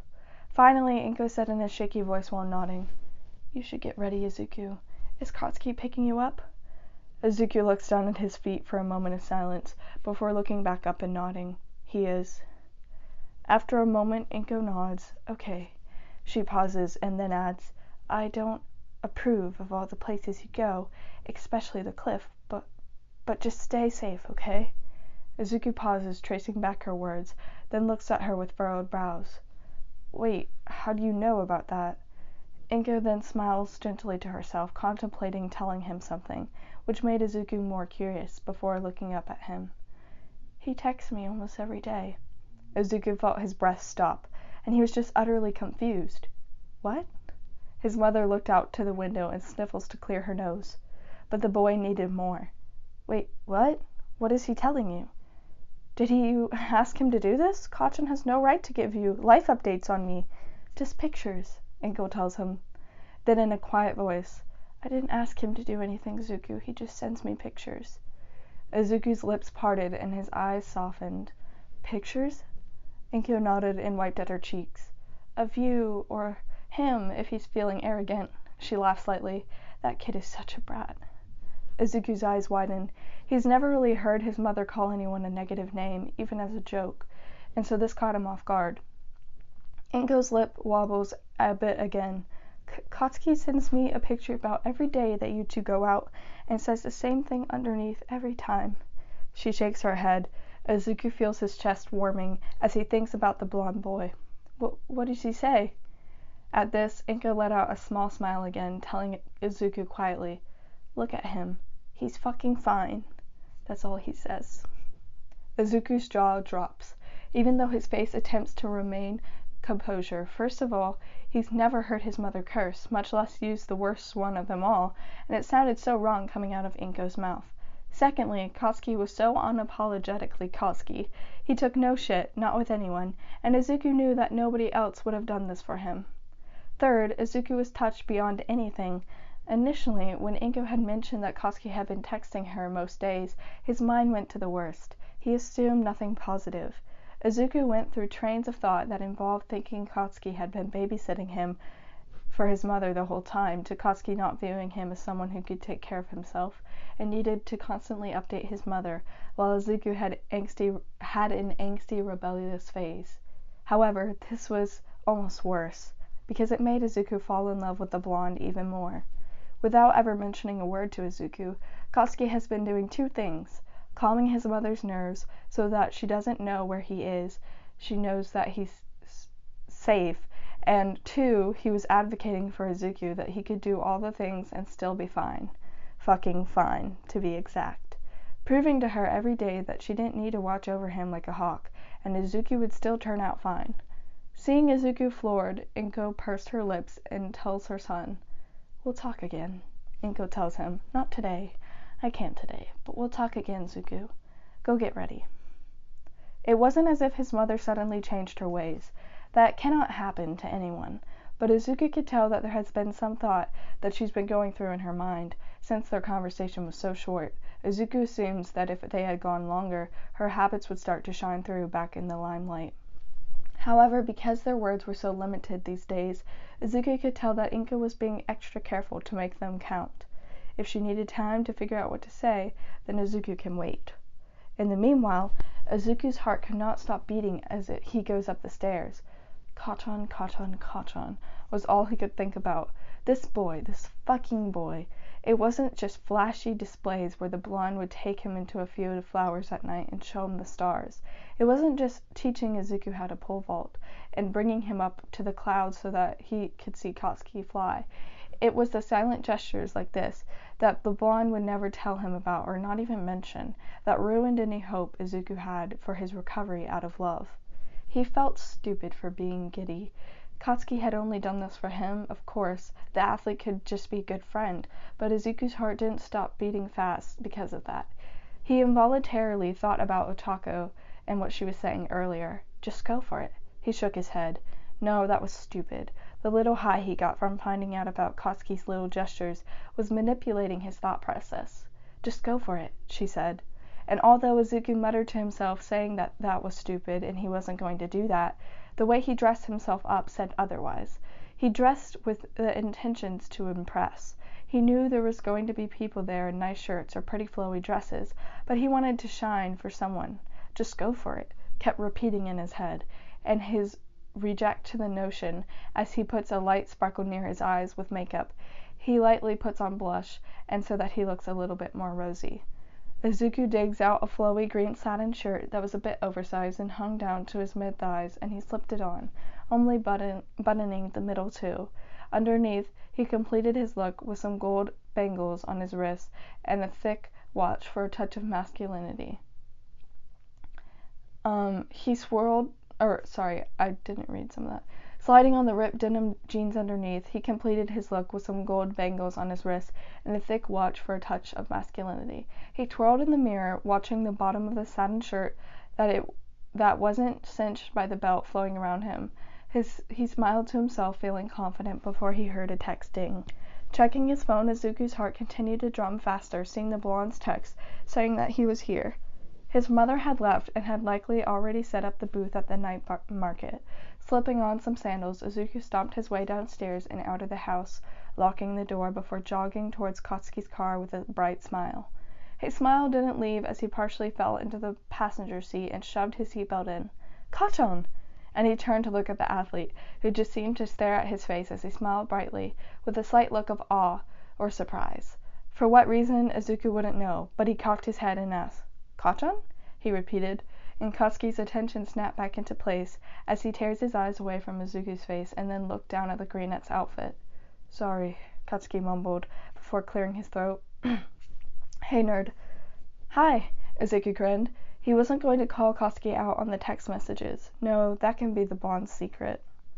"I didn't know I was supposed to dress up." Katsuki raised a brow, giving Izuku a look over. He raked over the flowy satin fabric that parted slightly to reveal Izuku's pretty thighs. The athlete was wearing a pair of denim jeans with a blue shirt on top, paired with a watch and a shark-tooth necklace. "You look great, Kachan," Izuku found the courage to say, as nonchalantly as possible. "Fuck," Izuku heard Katsuki mutter to himself, before glancing over once again at Izuku as he puts the car in drive. "You look fine, too." Izuku laughed, hearing how slightly awkward the taller boy sounded, and teased him. "Don't be so hesitant. Say it with your chest, Kachan."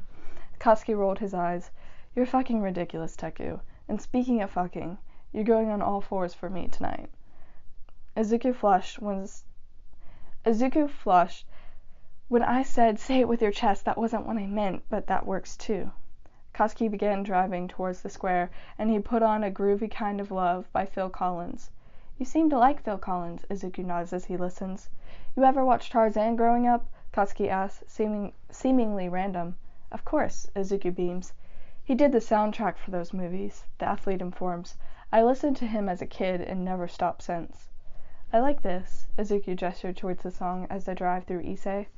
It was nighttime now, and there was only a hint of twilight. They drove past a group of kids with jars running around collecting fireflies, or adults sitting on a lit-up porch with a can of beer in their hands, enjoying the breezy weather that Ise had to offer. All around them was sound, and it looked like it was going to be a pretty lively night, even if it was just a Wednesday. When Katsuki pulled up to the parking lot outside where they had the town square blocked off, there was already a lot of people. Izuku had been right. It was unrecognizable. There were string lights hung up everywhere to provide a lot of illumination for the vendors.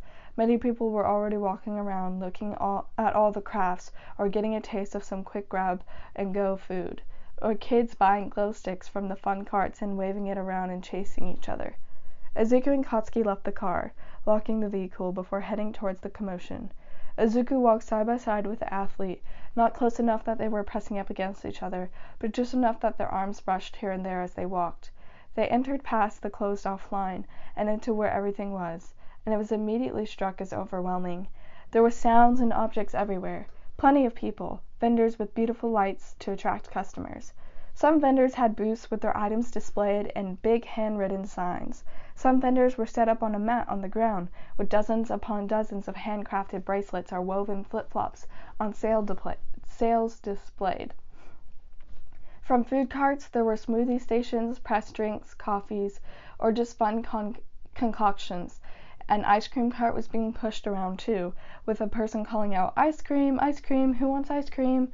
The food smelled delicious. Corn dogs or potato sticks, some traditional fare was also sold, and his senses were happy.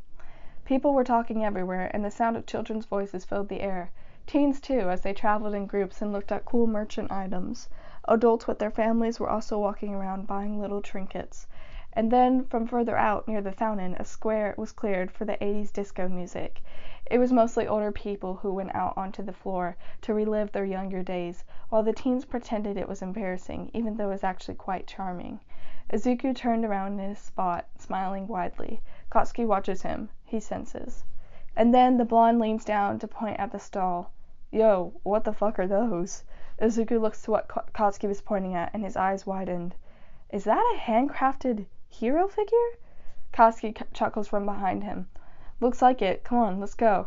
The blonde puts a hand on the small of Izuku's back, and they walk over there. Izuku pretends not to notice the touch. And so they walk around like this for a while. Izuku felt as if he and Katsuki were the main characters to their own movie, walking around to different booths and admiring everything as faint music from the disco square plays in the background. There was plenty of beautiful things, cool bracelets, earrings, bags, and hand-carved stones and wood. There were mangoes dipped in the chili and salt, which tasted better than it sounded. Izuku bought a couple of items for himself. A handheld fan, a ridiculous t-shirt that Katsuki definitely voted against, and some friendship rings for him and his friends. He looked over to his mom's booth once in a while, and was pretty happy to see that she was getting business. Katsuki mostly purchased food. The cotton candy milkshake intrigued him the most. My coach is going to fucking beat my ass for this, Katsuki said as he paid for the drink. Izuku put a finger up to his lips. I won't tell. You better not, Katsuki grumbled. Unless you want to see me run 15 laps. Izuku laughed as he tried a sip of Katsuki's milkshake after the blonde did. It was awfully sweet, but that was expected. After all, it was just blended sugar and milk. But apparently the milk used in the shakes were sourced from one of those local farms, which was nice. At some point, they bought one of those toys that spun in the air and lit up into different colors. And like children, they tossed it up over and over again, attempting to catch it as it goes down. They saw some people that they knew, too, and stopped for a moment to chat, before going off to their own to explore the night market. They eventually did go to the fruit stalls. There's your fruit stalls, Katon, Izuku points out as he sips on the sugarcane juice. Ah, Katsuki slaps a watermelon. This is more like a night market, he jokes. Hey, the stall worker called out to him. Don't do that to the fruit. Shit, my bad. Katsuki backs away, and Izuku giggles. Your Kachan privilege didn't work this time, he mentions. This is blasphemy, Katsuki hissed in a joking manner. How dare they not let me do what I want? Izuku smiled, and they walked around like this together, making jokes and looking at interesting stuff. It felt as if they were a couple. If he erases some facts from his head, then they could pretend that they were. And Katsuki had picked him up so they could have a little night market date. But life wasn't that easy, was it? It sure felt like it right then, though, as Izuku guides Katsuki by the wrist over to a stall that sold flowers and grinned.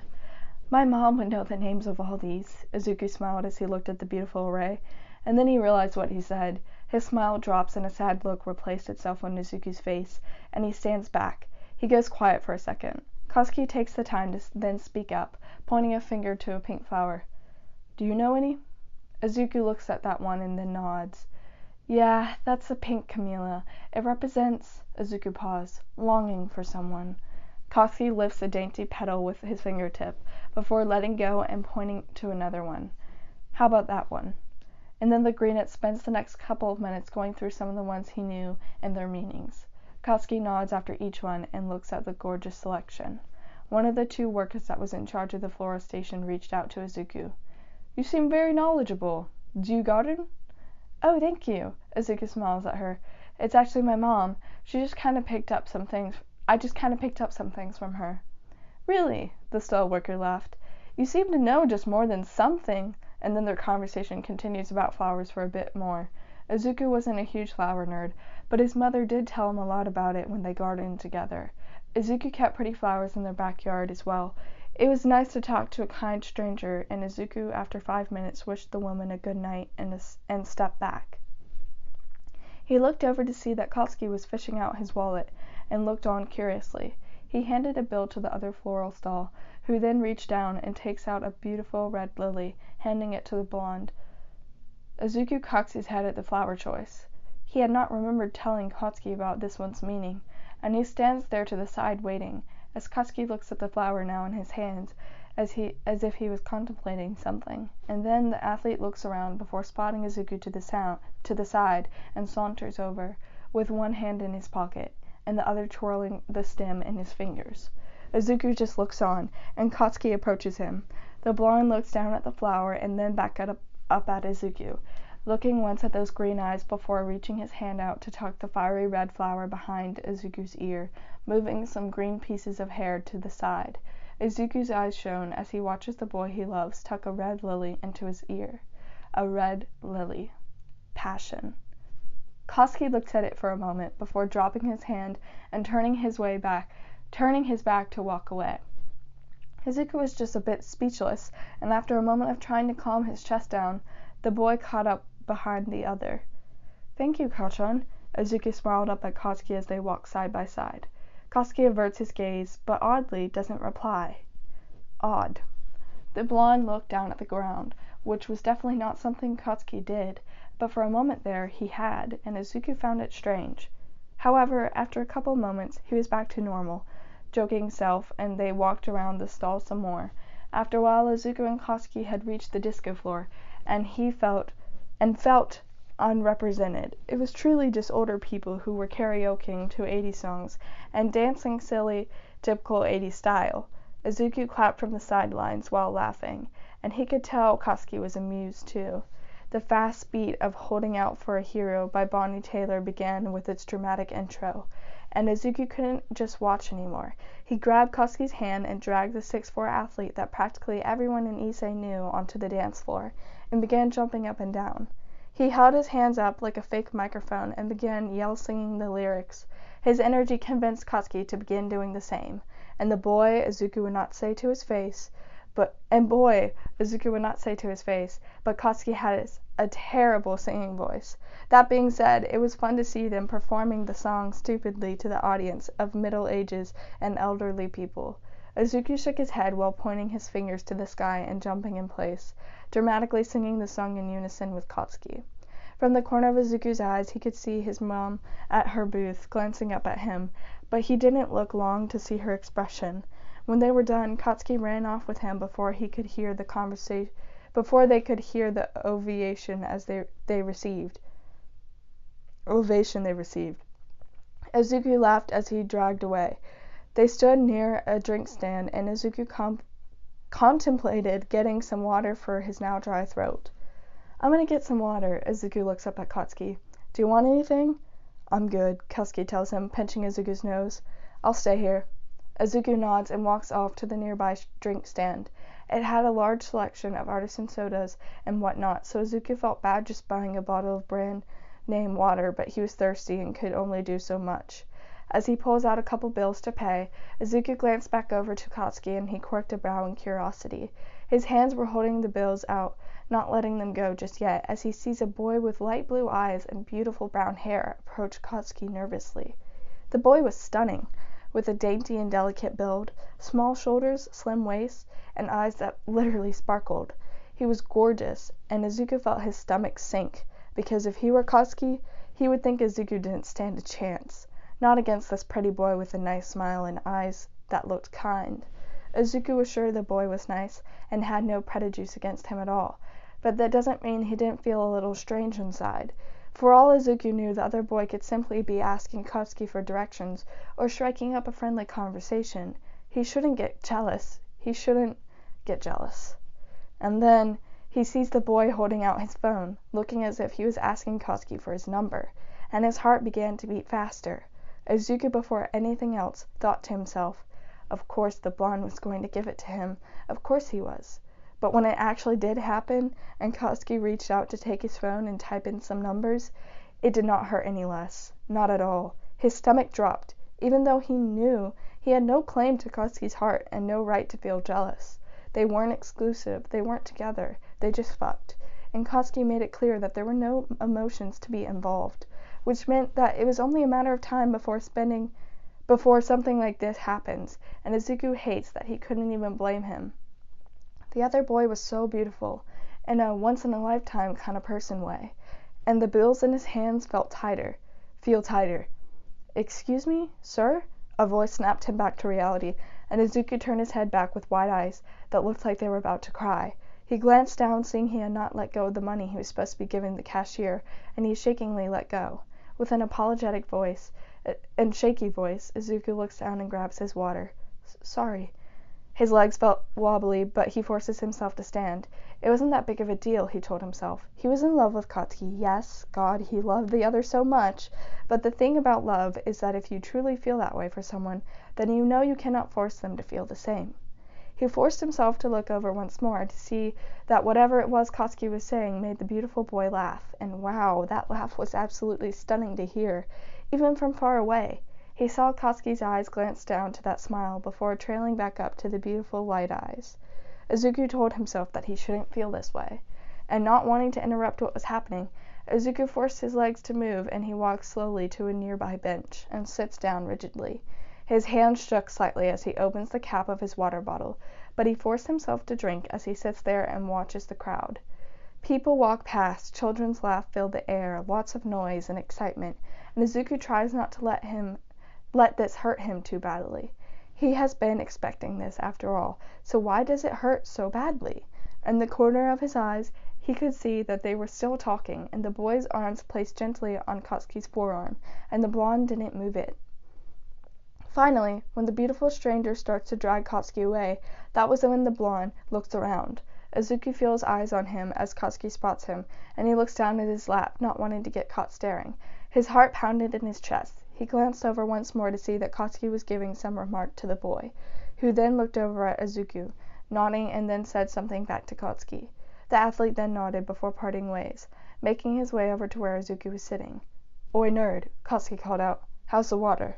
Izuku glanced up at him with doe eyes, and his voice was slightly shrill as he replied, "It's just water." "Just water?" Katsuki raised a brow. "Aren't you the one who always says you can taste the difference in every fucking water?" Izuku just laughs airily. "Did I?" Before it goes silent. Katsuki nods after a moment, standing beside the bench. "What do you want to do now, He looks around. Izuku bit the inside of his cheek, and he has to try extra hard to not let his emotions seep through, not looking at Katsuki. We don't have to do anything. You can go," Izuku tells him, not being able to look at Katsuki. "If you want." Katsuki raised a brow. "Go? Without you? Nah, I took you here, nerd. I'm not gonna just go." At this, Izuku frowned and looked up at the other. "Don't let me hold you back, Kachan. If you want to go, then just go." The athlete's eyes widened slightly at the response before narrowing at Izuku. "And where the fuck are you implying that I want to go, huh?" Izuku turned his head away. I don't know." "Yes, you do," Katsuki blankly says. Izuku denies. "I don't." But Katsuki is smart. He hedges on. "Is this about that person just now, that I was talking to?" Izuku's eyes widen before he controls his expression. "No, it's not. Because if it is, then don't fucking act like you being here is holding me back," Katsuki tells him, tapping his foot impatiently. "If I want to fuck him, I'll do it on my own time. Right now, I'm here with you." "How kind of you." Izuku lets it go before he can stop himself, and Katsuki glares at his hand, kicking at the ground. "What the fuck is wrong with you?" the blonde growls. "What do you expect me to say?" Izuku asks him, glancing up the other. "Oh, thank you so much, Kachan. You definitely want to go fuck this other guy, but you're considerate enough to do it another time. You're really, really sweet, aren't you?" Katsuki's tone darkened as he looked around, then back at Izuku. "What I fucking do is none of your business." Izuku looks sadly at him. "It's fine, you know. Izuku's voice tried to stabilize itself. "Beautiful. You can go." His voice turned quiet. "Christ." Katsuki turned to the side. "Can you stop with the fucking pity party?" "What?" Izuku looked at him with hurt eyes. "I wasn't—" "If you're jealous, just fucking say so," Katsuki tells him, irritated. "Don't—" Izuku's voice shook with anger now. "You have no right to speak, Kachan. You're such an ass—" They just keep interrupting each other and talking over each other. Izuku didn't want to make a commotion, but Katsuki was being ridiculous.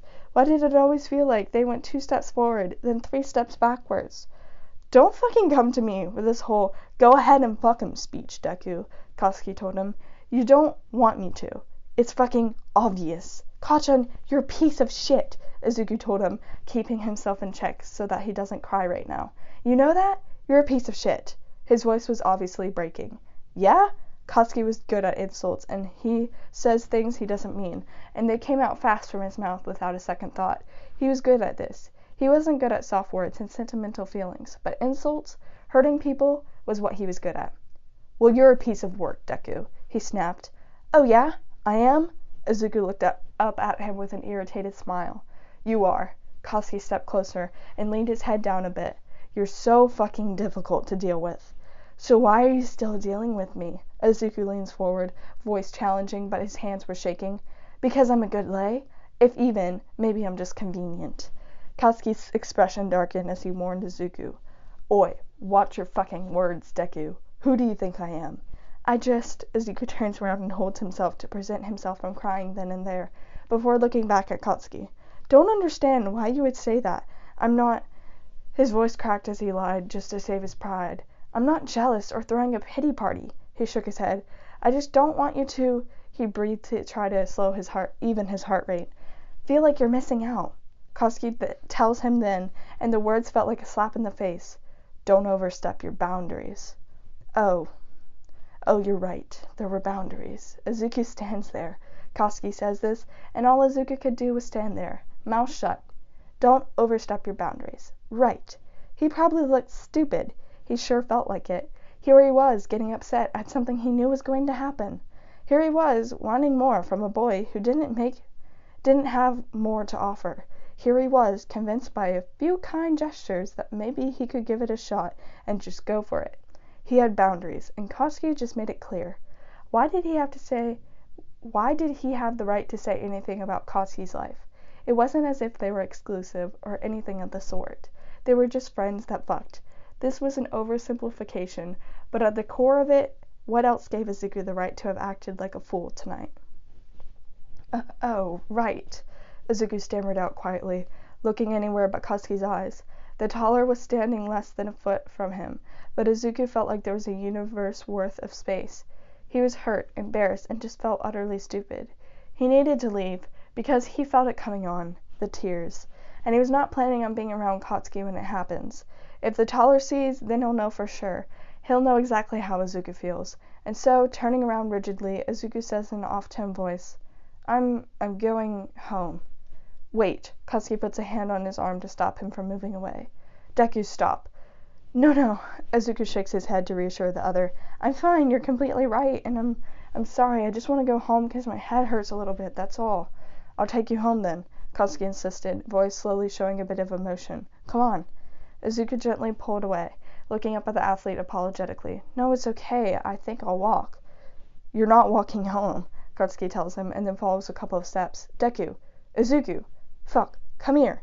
The smaller just ignored Katsuki, but the taller was persistent, a little too late, and went around to stand in front of Izuku, who was going to cry any second now, and needed Katsuki to leave. Deku, you're not okay. It's not just a headache. I'm not stupid. Come on, let me... Kachan, Izuku said firmly, looking up at the other. I'll be fine, okay? And reached out for Katsuki's hand in extra emphasis, and the athlete looked conflicted. I'll see you tomorrow, at practice. Just let me walk home tonight, okay? I'll be okay. And with a last smile, Izuku walks off, leaving Katsuki with a conflicted expression on his face. That conversation was such a fucking mess, and both sides acted out of line, and the resolution wasn't even a damn resolution. Izuku didn't care. He needed to go somewhere that he could cry. He can't hold it in. He was so stupid. And he felt so embarrassed. He walks to the far end of the night market where some of the trailers were parked with no people and little lighting, so it was darker.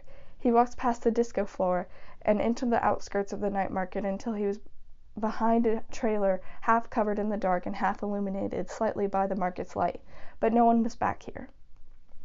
From not too far away, the speakers that were playing the music began to run the track Carried by Europe, and the introduction was just so damn depressing that it only worsened Izuku's emotions. When the lights go down, I see no reason for you to cry. We've been through this before. He sure has. He's been known to go through this so many times with Katsuki, but this feels particularly bad, because now he knows that he's in love. He's seen the smile on Katsuki's face, the tenderness in the blonde's voice here and there, and felt the sunshine on their skin as they sit in each other's presence. He has felt the warmth of Katsuki's body, even if the other's heart was cold, and now being completely and utterly in love, it was hard to handle. Can't see it in my eyes, this might be our last goodbye. That line made Izuku sink his back down to the side of the trailer as tears fell down his cheeks, because he knew it could never apply to him. Our last goodbye? He cried because he knew that no matter how many more of these moments happened, Izuku will still be in love with Katsuki. Izuku will still go back to the blonde, after everything. He knew that tomorrow when he went to school, he'll want to be around the taller, and that fact killed him. He was helpless against these feelings, and so as the song continues to play in the distance, Izuku was sunken down to his knees against the back of the trailer in the hot, humid night, with his face buried in his hands. His lungs hurt from crying, and Izuku knew it could be worse. All Katsuki did was take the other boy's number, and from his words, could want to be with him intimately. It could have been much worse, and when it does happen, Izuku won't know what to do with himself. If this was how he was reacting now, he felt so dumb. How could he have thought, for even a second, that he stood a chance? He felt like a fool, and was utterly embarrassed. He dressed himself up, laughed like a giddy kid, mustered up confidence he usually wouldn't have, and walked around pretending that maybe this could work. He felt so embarrassed, and so, as Izuku cries, he takes the flower out of his hair and tosses it on the ground. The red lily was now tinged with dirt. Izuku wipes the blush off his cheeks. Stupid. Pathetic. He probably looked like a fool, dolling himself up to get excited about doing his clothes and makeup for this boy. He scrubs his cheeks and his eyes, getting rid of the evidence of his embarrassment. If he could take the clothes out of his body, he would too. He felt so dumb to think that he could do anything. And he sits there, he thinks, and he knows. Nothing will change. Nothing will change because tomorrow he'll just go back to this boy. When tomorrow comes around, Izuku dreads the couple of minutes that it will take for him to walk past the sidewalk lining the track field on his route to his home. It was solo practice day, and he hated that he had a cherry Gatorade in his backpack. But he had gotten an extra one by accident last week, so he wasn't going to blame himself for it. It was solo practice day, which meant that there won't even be a team to buffer the odd environment between them. He hasn't really seen Katsuki all day, and in classes the blonde was particularly quiet. Izuku plans to just walk past the field straight towards home. He wasn't ready to talk to the other, and had a plan in mind to just keep his head down and walk briskly past. And so, he's led out of the building. He makes his way towards the sidewalk and just keeps his head low and moves forward. But that plan turns to shit once he hears frantic running coming towards him, and similar to the first time they interacted on the field, Katsuki was on the other side of the chain-link fence, while Izuku just walked. "Oi!" Katsuki called out. "Deku!" Izuku looked over to him as he walked, with forlorn eyes, and Katsuki had a bit of a panicked look on his face as he walks alongside Izuku from the other side of the fence. The end of the fence was going to come to a stop soon, and Katsuki looked like he was rushing so the greenette wouldn't walk past. "Deku!" the athlete tried again. "You're not going to come in?" Izuku pursed his lips and then looks down at his feet. "I'm a little bit tired." Katsuki walked faster, looking around to see if he could do anything, before calling out to Izuku. "Fuck! Deku! Look! I wanted to... Shit!" Katsuki was having trouble with his words again. "Deku! Stop! Please stop!" Izuku felt a little shocked. He can't recall the last time Katsuki has ever said please to him, but he didn't want to stay in case he cried again. "Kachan," Izuku tried to sound cheery. "I told you, I'm just a little tired." "No, don't fucking do that," Katsuki tells him. "Don't pretend you're all happy and shit. You're fucking upset with me, and you..." Katsuki fumbled his words. "And you... Fuck, you deserve to be." Izuku slows to a stop and raises a brow slightly at the taller. Now that he's stopped, he could see a bit of panic in Katsuki's face. "It's just..." The athlete looks to the side, anywhere that wasn't Izuku, which was out of character for the blonde. "It's just that I'm a fucking idiot, okay? I shouldn't have..." He breathed. "I shouldn't have said that shit last night. I was just frustrated." And then Katsuki put both of his hands on the back of his head and paced around with a confused and pained expression, as if he were struggling with how to handle himself. Izuku observed him closely, and he paced back and forth, running his hands stressed out through his hair and blowing out big breaths of hair. "You just... Shit, I don't... Fuck!" Katsuki cursed and looked angry at himself, and Izuku looked on with a bit of surprise to see just how out of control the other looked. I think I fucking wanted you to say something, and when you didn't, I got angry. Izuku was quiet for a second before asking, what did you want me to say? Did Katsuki want him to admit he was jealous? Or did Katsuki want him to say that he didn't want the other to go off with the other guy? Izuku was confused. I barely fucking know. Katsuki breathes heavily as he looks off to the other side. And I don't know why I even wanted you to say it in the first place. Shit, I don't even know anything anymore. Izuku looks to the other from the outside of the fence and sees the hard shell of Katsuki begin to crack, and he wasn't sure what to do to help. And so Izuku looked down at his lap and he pursed his lips with pain in his eyes. You weren't completely wrong. I shouldn't have. Izuku admits his own faults. Overreacted. You said it wasn't a burden to stay with me, but I kept insisting you thought otherwise. Katsuki tongued his cheek as he looked at Izuku, then down at the ground, but didn't say anything, and they stand there in quietness for a second as Katsuki kicks the dirt underneath his feet, and Izuku holds tightly on his backpack straps. Finally, the blonde spoke up. I fucking suck at words. I'm working on it, but I can show you better another way. Izuku looked up at the athlete. Can you come in? Katsuki asked him, voice serious, and watch me today? Izuku looked at the other, and keeps the gaze as Katsuki stands his ground. He wasn't angry, he was just exhausted, because he knew being hopelessly in love with someone was this hard. But as the boy asked him now, Izuku just couldn't say no. And so, Izuku goes back into the track field through the fence, and follows behind Katsuki from a distance. The blonde gestures towards the bench, and Izuku sits down with his backpack in his lap. Taking a deep breath, Katsuki looks up to the bar set at 7-11 feet, and takes a deep breath. Izuku wasn't exactly sure what he was doing, but he keeps watching. The blonde closes his eyes and concentrates, before turning to the starting position and picking up the pole. After looking at Izuku once, he fully focuses and then begins to take off. Katsuki sprints and keeps doing so until he bursts into a run, hits the box, and launches into the air. He doesn't clear the bar, but Katsuki wasted no time. The blonde sets it back up immediately, grabs the pole, and goes back into starting position. His eyes were set on the bar high up in the sky, and his breathing was heavy. But as soon as his heart rate calms, Katsuki runs the bar again, and he does not clear it again.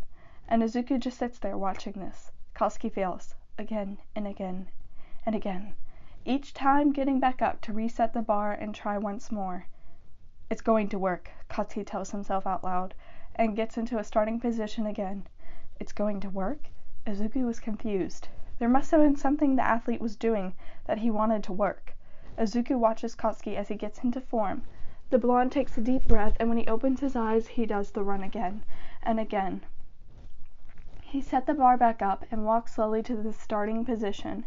This time, Katsuki raises his head to the sky and closes his eyes, letting the wind blow through his hair and lashes. Izuku watches as the other takes a deep breath, and then looks down at his feet, the bar, the pole, and takes everything in, looking determined. Izuku had a feeling he should sit on his edge for this, so he did. Katsuki stands there, and then starts sprinting. Izuku watches Katsuki's mouth. The boy was mouthing something as he sprints, and when he transitions into a run, he starts mouthing it again. Izuku takes in everything with his eyes. Katsuki then hits the box, and his pole bent underneath his iron grip, and within seconds the blonde was airborne. And Izuku watches as if it's for the first time, as the sun shines behind Katsuki's head like an explosion, and the athlete's figure was incredible as he flew. He flew high, too, so high that he seemed to touch the clouds with his fingertips, so high that he looked like a hawk he admired so much, so high that he cleared the bar, the 7-11 bar, for the first time. Izuku stood up without thinking and ran over to Katsuki as the blonde falls back on the landing mat with the bar still in its place. Katsuki looks up, sees it there, and his eyes widen, but he only looks at it for a split second before his attention was on Izuku, who was coming towards him. Izuku's face was shocked, and he yelled, "Kachan!" Izuku called out, and he climbed onto the landing mat. You did it! You cleared it!" Katsuki began laughing and nodded, standing up, and Izuku couldn't believe it. After seeing Katsuki attempt for so long now and repeated, "Kachan, you cleared the bar, you did!" But he was pulled into Katsuki's arms before he could finish his praise, and Izuku's eyes widened, and the athlete embraced him tightly, placing his chin on Izuku's head tenderly, as Bakudeku Katsuki holds Izuku in a hug that was too intimate for Izuku's breaking heart. Izuku goes completely quiet as he's being held like this. It was just a hug. They've touched each other in more erotic ways, in ways that should put them to shame. But it wasn't like this. No, it wasn't like this at all. Izuku couldn't say anything as Katsuki holds him. "I was able to do it because of you, nerd," Katsuki declares then, tone completely serious. And Izuku waits for an explanation as he's being held on the landing mat like this. "What?" "Sprint for 10 seconds, run for 6. That's what you told me, right?" Katsuki recalls. "The day I taught you how to vault, that's what you told me. To sprint for 10 seconds, run for 6. And a pause. "That's what I did." So that's what Katsuki was mouthing, the numbers of the seconds. "I'm so fucking bad at words." Katsuki sounded frustrated with himself, but Izuku listens patiently. "But I wanted to show you this. I fucking did it. I cleared the bar because of you. I'm still a piece of shit, but a little less because of you. I'm a goddamn mess because of you. I don't get myself anymore because of you." Katsuki lets him go, and Izuku pulls away just enough to look up at the taller boy. But fuck. Katsuki looks away, as if he couldn't understand himself as he spoke. "I'm fine with it, because it's you." Izuku's eyes widened. The change of one word completely flipped the meaning, and before he knew it, tears were coming up to Izuku's eyes as he stared up at the beautiful boy that he was so in love with. They were so fucked up, dysfunctional. Katsuki could say the sweetest things like this at one moment, and then the worst thing the next. Izuku has to deal with the fact that Katsuki doesn't mean these things romantically, but as a friend. And that hurt, even if the words fulfill his heart. He knew how difficult it was probably for the blonde to say something like this, and he couldn't help but cry. God, he loved this boy so much. He loved him so, so much. And Izuku stared at him as if Katsuki was the star to his skies. Izuku wanted to kiss him. He wanted to love Katsuki the way he wanted to. But he knew that this was Katsuki speaking as a friend, not as a lover. This was Katsuki's way of telling Izuku that he was important to him without directly saying it. And when the tournament came around that Saturday, the feelings of love and pride that he feels for the boy does not go away. As he stands in the bleachers, he had visited the tent earlier to wave at the blonde who was still wearing Izuku's inverted headband on the wrist for good luck. Izuku wears Katsuki's jersey that has a printed number 1 and the athlete's family name on it, just like he asked. And when the blonde saw him, Izuku doesn't think he's seen a smile more pretty than that. Katsuki tried to hide his grin as he turns back to his team, but Izuku could see it from the side that the blonde was still stupidly grinning to himself at the sight of Izuku in his jersey. The fact made his heart beat a little faster. This was the last regionals tournament before the national qualifiers happened, and it was at this one where Katsuki would probably have to jump 7-7 or so, which was about 1 inch above his last year's official record, to win the whole tournament. His personal record now was 7-11. Once he can consistently get it, was to be used at the national qualifiers, and with Katsuki's drive, Izuku knew that the boy will want to get to the 18 feet bars. And so, Katsuki takes this tournament as the highest vaulting participant. Kirishima makes it to national qualifiers as well, but the gap between Katsuki's jump and second place was too large of a margin that it wasn't even fair to compare. When Izuku comes down, Katsuki smirks and tosses his trophy over to Izuku. "This is gonna look good as hell in my collection," Katsuki tells him, and Izuku grins. "Congratulations! Now, to beat everyone at national qualifiers. You got 3 weeks, right?" Katsuki nodded. "Yeah, fucking ridiculous, right? They're trying to wrap up the season real quick, but 3 weeks is no time at all." "Is it just enough to get 8-3? Izuku asks with wide eyes. "It's just qualifiers," Katsuki tells him. "If I can vault to 18 feet, I'll get in fine." Izuku nodded and then saw the rest of the vault team. "Hey guys!" The boy threw his arms up in a wave. When the rest of the team approaches, Katsuki and Izuku break off temporarily as plenty of people were congratulating the blonde, and Izuku was just conversing with some of his friends on the side of the stadium. It was a good atmosphere, and once again Issei High reigned supreme with 2 vaulters that made it to national qualifiers. "Feels good to be on top, huh?" Izuku hears a familiar voice talk to him from the side. The greenette turns his head and came face to face with Kaido-sen, who was approaching him. The tall brunette had a nice smile on his face. Those sultry eyes were on him, and his chin tilted up as his hands stayed in his pocket of Kaido's sweatpants. The brunette's hair was styled up well, and he looked over to the stadium, giving it a good look over. It still feels good to know some of your teammates are going to be repping Issei High at national qualifiers. Kaido nods with an appreciative smile, before turning his gray orbs back to Izuku. How have you been? Izuku smiles up at the brunette. I've been fine. And you? Kaido nods at this, stepping closer until they were standing side by side, looking out at the track field. That's good. I've been good. I got an internship coming up this summer before university starts, so that'll be fun. Where at? Izuku wonders. My mom's law firm. Kaido snorts. The pleasures of nepotism. Nepotism? Izuku laughed out loud at this, and shakes his head at Kaido's remark. I missed hearing that. Kaido leans back on the railing and looks down towards the ground. That pretty laugh. Izuku smiled gently and looked over to the brunette. Kaido was unbearably handsome, with a nice jawline, smoky brown hair, and sultry gray eyes. Gay eyes. Sorry. But he just couldn't get anything deeper with the other, and he knew it was his fault to a great degree. He really never gave the guy a genuine chance, considering that he has always been gravitated towards Katsuki from the very beginning. Still, Izuku knew that if he had given Kaido a true chance, there were too many clashes in their personalities.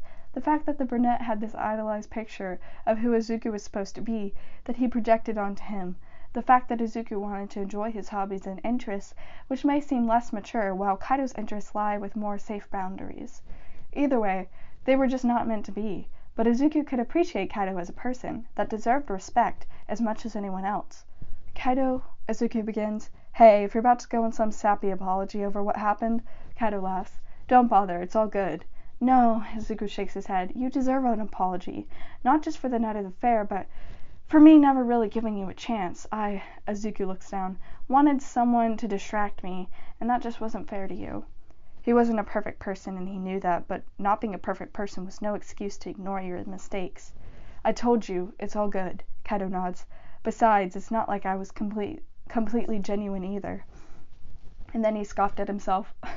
I hate Bakugo Katsuki as a person. That shit just won't change. I wanted to take something away from him. Izuku pursed his lips. Oh, don't get me wrong, Kaido assures. I liked you a lot, he laughs, but I know a losing game when I see one. Izuku looked at him with sorry eyes. Anyway, have you figured it out for yourself yet? Kaido asked him. What I was saying about Bakugo? The brunette can't forget it. More like, he remembers Kaido's words clearly. Bakugo Katsuki was not built to love. What about Bakugo? Kirishima comes in to throw an arm around both of them with an enthusiastic grin, interrupting the conversation.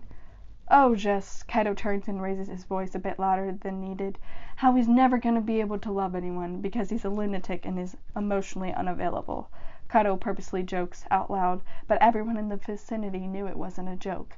Izuku really disliked how Kaido loved to stir the pot, and he glanced over to Katsuki, who was looking at the two of them and then at the ground, following the statement Kaido made. Izuku's eyes widened. No snarky comment? Because the blonde just didn't hear? Kaido, why'd you do that? Izuku shook his head. Because I don't like him, Kaido laughs, and then looked over to Bakugo. Is he looking? No. Wait, here he goes. He's looking now. And then Kaido turns to him and then leans down and whispers really close to Izuku's ear. Forgive me for this one last time. Huh? Izuku blinked, and then Kaido moves his head to kiss him softly on the lips for a second before pulling away. What you said earlier about me being a distraction? I could still be a distraction, you know. The brunette hints to him. Think about what I said, if you ever need someone to be with. He offers, I can show you a good time. Kaido says as he walks backwards and away. Izuku looks after him, knowing exactly who was meant to see that kiss. And he didn't want to turn his head to see, and so Izuku just stands there. People filter out of the stadium as it gets darker and darker outside, until it was just Izuku and Katsuki left. They had planned on going home together anyways, so when the vaulter leaves, Izuku waves Katsuki over and the blonde makes his way. Kachan, Izuku smiled. Don't you ever get sick of winning? The boy in question snorts. Can't say I do. The brunette leans off the railing and meets Katsuki halfway. I want to take a walk, around the track. The crickets were calling and they weren't in Issei anymore, but the crickets were still loud here where the regionals were held. Katsuki looks down at the track, then back at Izuku before nodding. Let's walk around the track then, nerd. And then so they climbed down onto the track field, painted red with white lines. It looked huge being down here, and Izuku walks side by side with Katsuki. They talk about a lot. Izuku doesn't really ever have to worry about conversation because it just flowed so easily. Tonight Katsuki seemed a lot more quiet though, and he answers questions a lot more seriously without many sarcastic jokes. There was something about the blonde's mind for sure, but Izuku wasn't going to talk about his day, about something interesting he read in an article about and whatnot. It was just nice to walk around next to the blonde on the platform that Katsuki had performed on and just talk. Katsuki listened well. Currently, Izuku was just ranting about how cool he thought the skin moved underwater. And it rippled really weird too. Izuku goes on a tangent, and Katsuki listens and walks next to him. I might have a video, but the gist of it is, if you use a very slow camera that films about 20-40 frames per second, you can see how skin kind of ripples with the tension of the water. You wouldn't really ever think of that until you see a hand move to his left cheek suddenly, interrupting Izuku's thought process, and his face was gently pulled towards Katsuki, who had stopped walking by now and stood next to him. Izuku's eyes widen as he sees Katsuki lean in all of a sudden to kiss him. Katsuki, who had been pretty quiet all night after the tournament ended, who had just decided to walk alongside him and chime in here and there to reply, all of a sudden stopped to kiss him, interrupting Izuku mid-sentence as if he just couldn't wait. Although Izuku was a bit surprised, he received the kiss well, and Katsuki kissed him deeply, moving closer then. Both of the athlete's hands went up to cup Izuku's cheeks, and the shorter male stood up on his tippy toes to really get in on the action, and Katsuki just held his face and kissed him deeply. It took Izuku's breath away, as Katsuki just kissed his lips without tongue or biting, just sensual kissing that pulled him flush together in the middle of the giant track field stadium. It was so odd, especially after he's been so quiet all evening, for a reason Izuku wouldn't get an answer for. And so they make out like that for a little while longer. At some point, Katsuki moved his left hand down to Izuku's waist to pull the smaller even closer, while his right hand, still on the greenette's face gently. Izuku's heart beat fast, and he wondered if he was supposed to move forward now, even if he really could just make out like this. But he knew Katsuki wasn't like this. There was something to follow this, he was sure. And so, Izuku moves his hands down to Katsuki's pants, while hands on the waistband, slowly slipping down. Katsuki continues to kiss Izuku, and the shorter male begins to untie the laces on Katsuki's pants, and pulling away from the kiss a little to see. To this, Katsuki puts a hand on his wrist and asks in a low voice, "What are you doing?" Izuku then stopped and looked up at Katsuki with confused eyes. "Aren't we?" Katsuki waits for him to finish, but Izuku was just confused and couldn't, and so the athlete furrows his brows a little, asking in the same slow, deep tone, "Aren't we what?" "I mean," Izuku shrugs, "I assumed that we were going to have sex." The smaller boy rubbed the back of his neck. "Because you started to kiss me." At this, Katsuki's eyes widened, and Izuku didn't know why the blonde looked so shocked. But then the athlete's gaze averted to the side. "I did, didn't I?" Katsuki says, blinking at Izuku's face. Izuku just laughed a little sadly. "Kachan, you wouldn't just kiss me out of the blue. I just assumed that there's something you want after. That's all." Something about what Izuku said struck something in Katsuki, it seemed, because the blonde then looked pensive before he turned around, heading back to the car. "Fine, you wanna fuck? Let's fuck." Izuku looked a little surprised at the other's reaction, unsure of why it looked like Katsuki was a bit hurt and trying to cover it up, but he jogged lightly after Kachan. "Is everything okay, Kachan?" "Why wouldn't it be?" Katsuki tells him blankly. Izuku didn't believe him, and asked him again, Did I say something?" Katsuki looked down at his hands, then back over at Izuku. "Nothing you are wrong about. Come on, I'm going to give you what you want." But as they kept walking out of the stadium towards the car, Izuku shook his head. "Kachan, no, you need to want it too." "I do." Katsuki then turns towards him and pulls Izuku in by the waist closely, this time kissing Izuku a lot rougher than he did before in the track field. This was more like how Katsuki usually did things. Aggressive, rough, and for some reason Izuku felt like there was still something wrong. "Kach, you want it, right?" Katsuki growls in his ear as he lifts Izuku off the ground and puts the boy on his car hood. "Yes, but," Izuku began. "Then take it."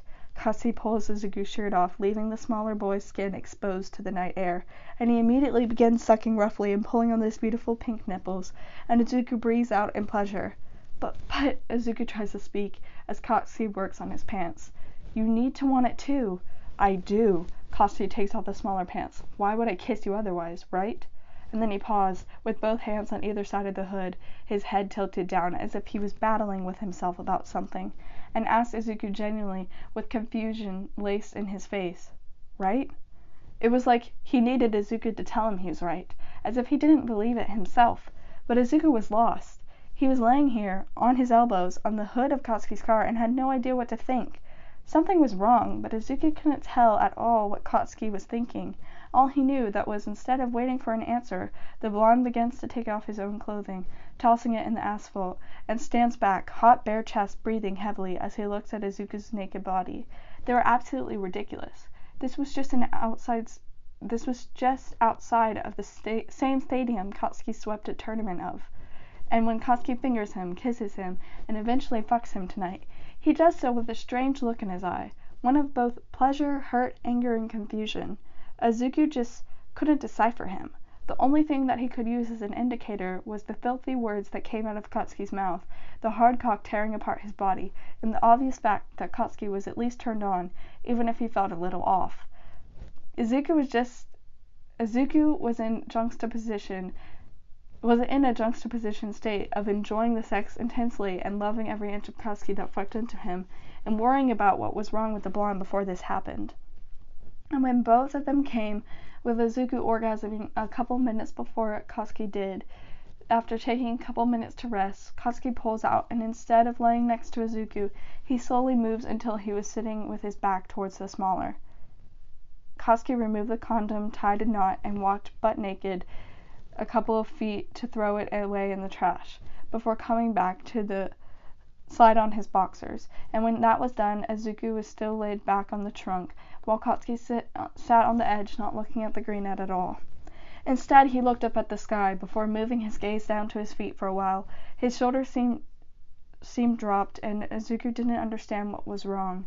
They sit like that for a while, before Izuku pulled himself up into a sitting position. Very cautiously, the brunette reached out his hand and placed it on the athlete's bare back, and Katsuki turned his head partially to the side at the touch. "Kachan?" Izuku softly called out to the boy. Katsuki just hummed in acknowledgement that he heard the other. "Something is bothering you." Izuku tries to gentle talk to him, slowly bringing his head to rest against Katsuki's back as they sit there together. "I want to know about it." Katsuki doesn't say anything, and he doesn't move Izuku off him either. And for a while, Izuku just sits there waiting for a response, when the athlete finally speaks. "It's nothing." "Kachan, what did I tell you about hiding away your—" Izuku began. "I do have a question." Katsuki then interrupts. "A question?" Izuku quirked a brow in curiosity, and then asked, "A question?" "Yes." Katsuki's voice seemed a bit strained. "I'm fine, okay? Do you believe me? I won't fucking ask until you do." Izuku doesn't believe him, but he says yes anyways. "I believe you."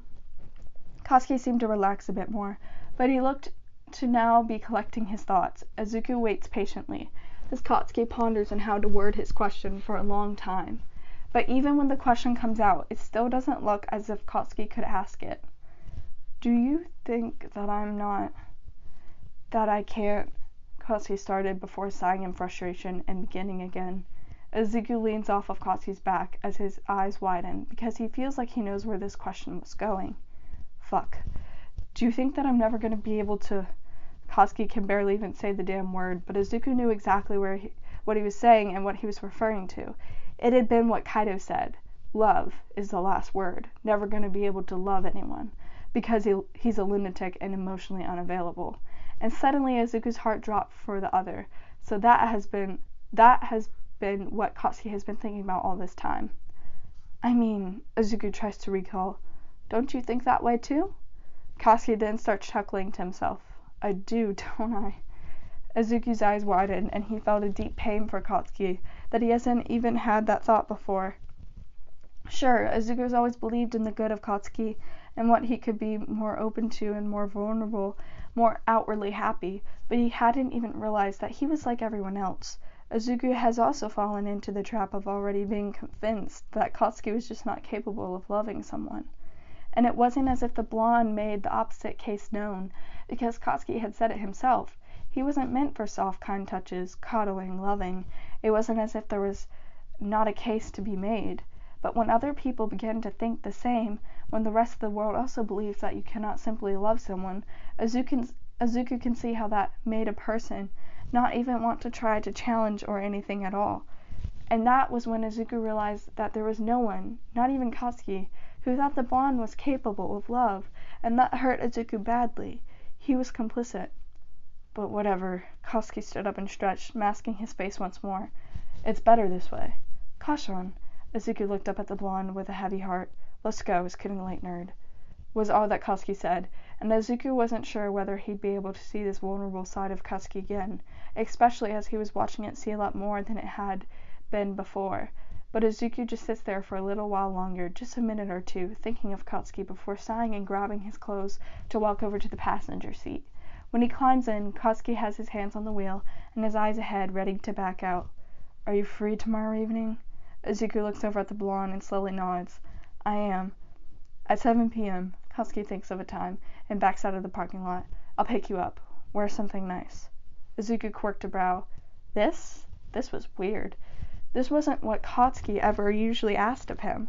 Not only did the blonde specify a time, but also an attire that was more formal. That was definitely odd. That doesn't seem like it was in the realm of what the athlete usually did. But the only thing Izuku could softly tell Katsuki was, okay, great. Katsuki nods to himself. Izuku didn't know what to expect, and what Katsuki had in mind definitely was not it. They never did things like this. When Katsuki picked her up, he was dressed in a polo shirt and had a nice pressed pair of pants instead of the usual street attire. Meanwhile, Izuku just kind of wore something that was elegant without trying too hard. The outfits were fine. What was completely out of the ordinary was the fact that Katsuki took the two of them to a pretty formal restaurant, and at first Izuku thought they might have gone to the wrong place, but when the blonde checks into the reservation, which brings them to a table far back, the greenette was utterly confused. Kachan, what exactly do you have in mind? Izuku laughs lightly as he sits down at the nice cushioned seat. Katsuki looked over and nodded towards the waiter, before turning to Izuku. I thought we could, I don't know, go to a restaurant or some shit, he said as he lays the black towel on his lap. Katsuki obviously has done this before, but it didn't look like the blonde particularly enjoyed this atmosphere. Izuku frowned. You like these kind of restaurants? The doe-eyed boy asked with a chuckle. They're whatever, Katsuki shrugged as he brings a finger to rub at his bottom lip. So why are we here then?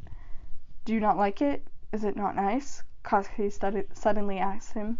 Izuku's eyes widen. No, it is. Izuku shakes his head. It's really nice, but this doesn't seem like the things we usually do. Yeah, well, Katsuki looks off to the waiter.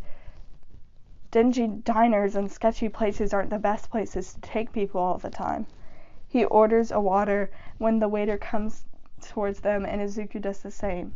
And Katsuki orders a bruschetta as an appetizer, and if Izuku was being honest, this was just so out of character that he was almost awkward and uncomfortable. The atmosphere was stuffy, and Izuku knew Katsuki thought so too. So why was the athlete here? I think dingy diners and sketchy places are fine, Izuku admits, when they're with you. Katsuki looked a bit surprised at this before hiding his expression, a habit he hasn't fully been able to kick. Cheesy nerd, Katsuki hissed with a slight grin before staring over at Izuku. It was a bit of an awkward dinner, only because Izuku was too confused to say anything of substance, and Katsuki just looked bored out of his mind, but determined to be there. Their food was delicious, but it was a typical pricey restaurant food, and Izuku looked around the restaurant with jazz music playing in the background and asked, So, what are we doing after this? Katsuki took a hold of his glass and took a sip. We can walk around the park or some shit, I don't know. Now, something was definitely up. This wasn't the type of hangout Katsuki and Izuku usually had. These were the types of hangouts Izuku and Kaido usually had. No, this was wrong. The greenette spoke up, and then, Kachan, tell me seriously, why are we here? What do you mean? Katsuki went from thumbing his lip to looking over at Izuku. Why are you doing this? Izuku asked softly. I mean, restaurants are fine, and I'm really grateful you took me, but I'm not gonna lie, this just feels a little not like you. Katsuki gestured with one hand while looking a bit stressed. Isn't this what you're supposed to do? Go to nice restaurants and shit? What who is supposed to do? Izuku wonders. The blonde leans back in his seat. Fuckface did this shit for you? Didn't you like it? Izuku's eyes widen as his suspicions were confirmed, and his heart kind of wrenched itself a little as he looked over at Katsuki and sees a waver of confidence. It seems as if the usual arrogant flair Katsuki had been challenged by whatever internal thoughts the blonde was going through. Kachan, why are you trying to be like Kaido? Izuku shook his head. I'm not trying to be like that slimy motherfucker. Katsuki was quick to correct him before rubbing his temples with his fingers. Just shit. It seemed like you liked him. Izuku was still confused. Are you trying to get me to like you? He laughs at the end because of the incredulous thought. Katsuki was quick to shut that down. No. Then what? If it was one thing Izuku was relatively good at, it was his more sentimental side. It was funny. Katsuki saw him struggle first, as he tries to accept his more assertive side, and not knowing what to do with all his anger and sadness, and still not exactly knowing what to do to this day. And now it looked like Izuku was seeing Katsuki struggle with the opposite, trying to figure out and differentiate the odd things he was feeling and failing to do so. I don't fucking know, Katsuki gave up. I don't know why I'm doing this, and he looks off to the side. Izuku knew he had to be more patient. It was obvious that Katsuki was going through something, but this, whatever this was, isn't it? Izuku tells him then, Kachan, let's get out of here. The blonde perked up at this and looked at the doe-eyed boy. Let's get out of here, Izuku asked him. Take me somewhere I'll never forget. Katsuki just looks at the other and then at their table, not having gotten the check yet, and then back up at Izuku, whose eyes were pleading, and Izuku saw it, the excitement brewing in the blonde's ruby eyes. Katsuki stands up then, fishing out his wallet to set down a fat bill that would surely be enough to cover their tab, and then, grabbing Izuku's wrist, begins to jog out of the restaurant. The first hit of fresh air seeped into their lungs, and it felt so much better to be outside than in that slightly awkward atmosphere. He felt normal again, and looks up at Katsuki, who then grins to him. Somewhere you'll never forget, huh? The athlete asks. Seeing that mischievous smirk on the pole vaulter's face was enough to grow some butterflies in Izuku's chest, as he feels something lifted, and he nods. Yes. Katsuki drives them to the coast, except this time towards the right. It was rare they went this direction, since this side of Ise was mainly used for business, commercial fishing, marine ports, and so what. So, the waters weren't meant for swimming, and at night it seems a little eerie, but they keep driving further, until there was just not a lot of buildings in the vicinity. Izuku doesn't question it. He just lets Katsuki drive him wherever. When they stop, it is on the ocean side, and here the waves were much more strong, so much that it crashed with a loud roar, which could be intimidating to anyone who dared to get near the water. There were mostly black rock everywhere, rather than sand, and the two boys exit the car. Katsuki grabbed a thin blanket from the trunk full of miscellaneous items in case they got cold, and begins walking towards what looks like to be a lighthouse.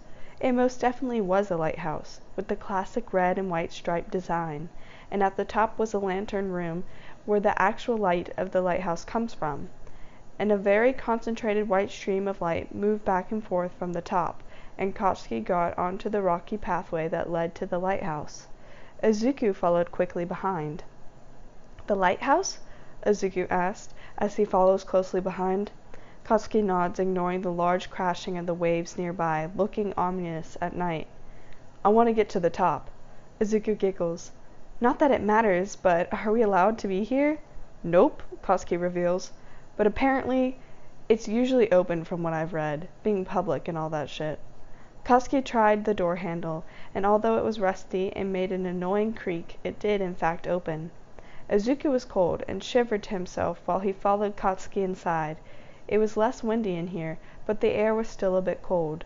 It wasn't completely dark, since the rotating light on top was bright enough that the residual light was enough to illuminate the bottom tiers of the lighthouse. This was really just staircases that winded around the circumference of the lighthouse, similar to what the bell tower looked like, except much less creepy.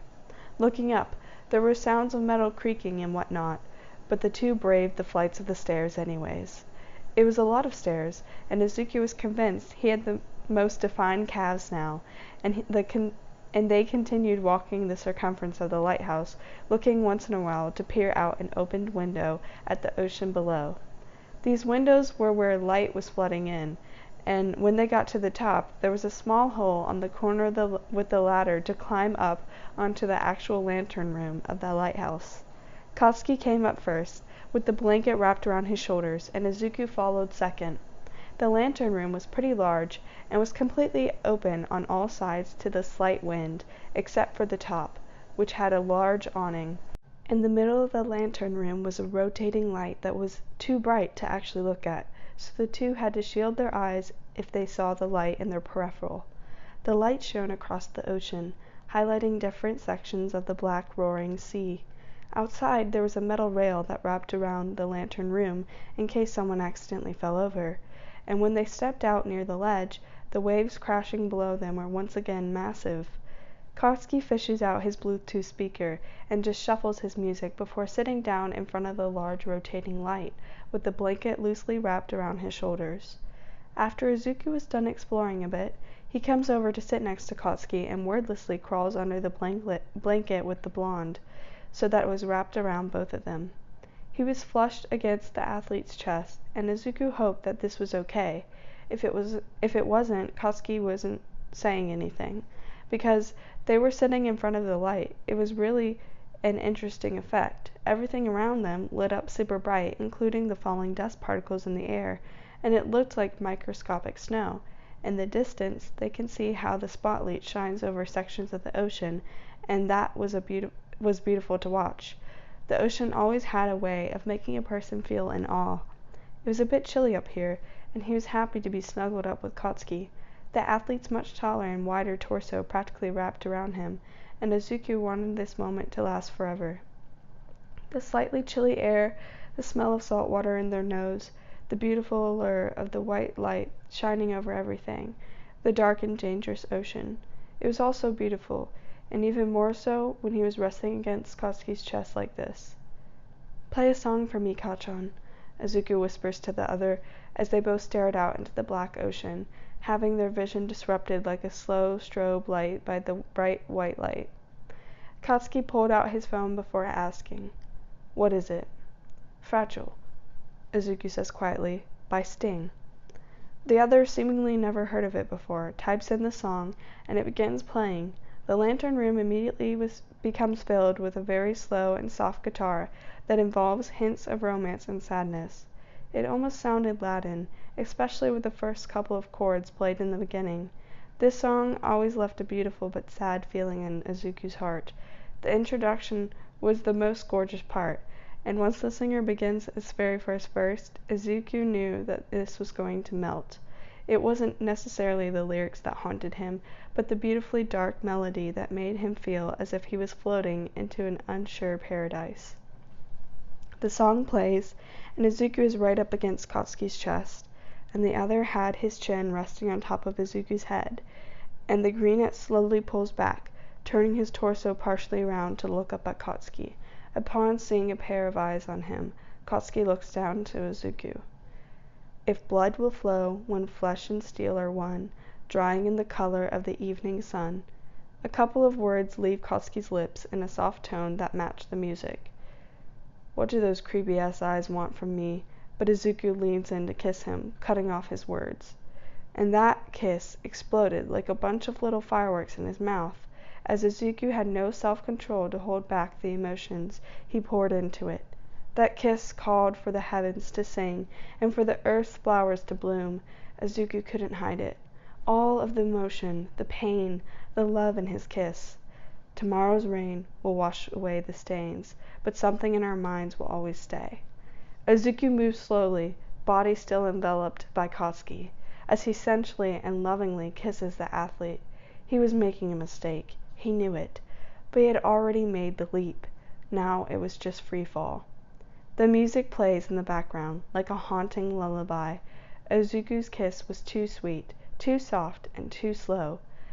They've never touched each other like this. Sure, Katsuki had kissed him slow the other night at the stadium, but even then it wasn't like this.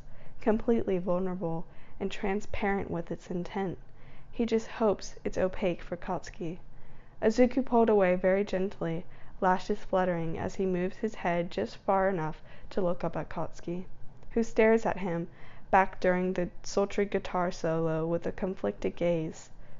Izuku, Katsuki says his name, and then tells the other, "We shouldn't."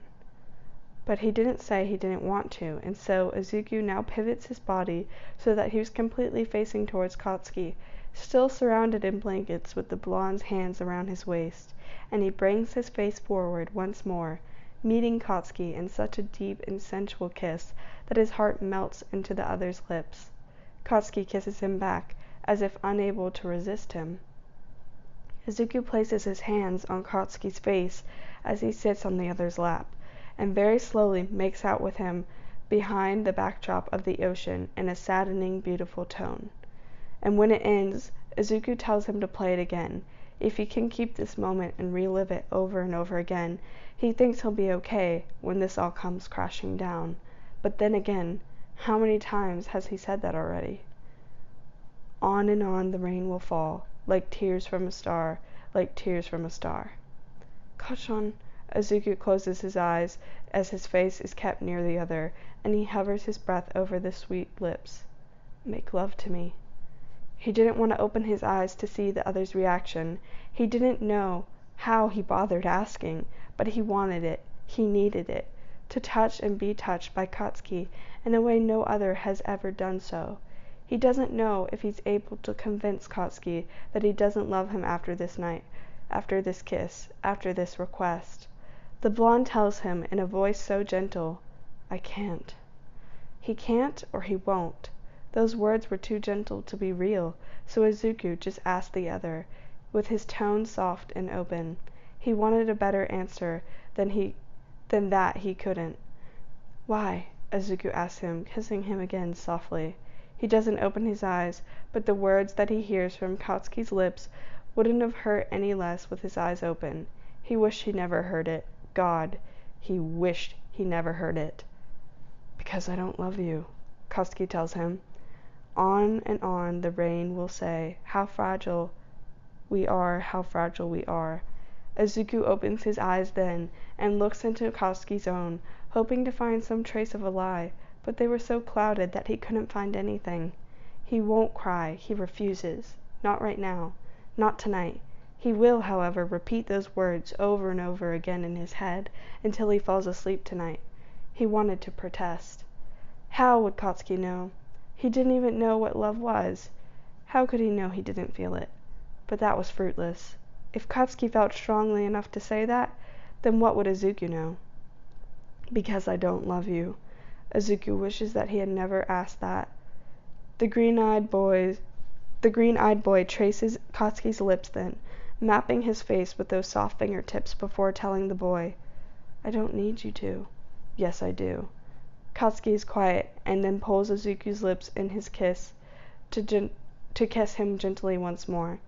"Then why ask?" Katsuki laughs quietly. "Do you love me?" Izuku can't admit it. He refuses to, not when the other had so blatantly confessed that he doesn't feel the same. He'd be a fool and a wreck to admit it, and he hated that Katsuki laughed. He hated that so much. And so Izuku lies. No. He lies so hard, and slowly reaches down to remove his shirt. "But can't we just pretend for a night?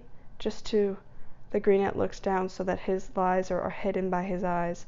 "Just to see." Katsuki holds him in his lap, both of them still wrapped in a blanket, and looks at him for a while, when Izuku composes himself and pushes the words of "I don't love you" away. He stares back, trying to hide all of the love he had to give, because although his lips can pretend to lie, his eyes can't. The blonde reaches over to get a hold of his phone, replays the song again, and then lifts Izuku to shifts so that he could gently lay down the greenette onto the ground, warmed up by the blanket and their body heat. And there, Katsuki gets the closest thing to making love to Izuku. The kisses he leaves were soft, and the ones that Izuku left were even softer.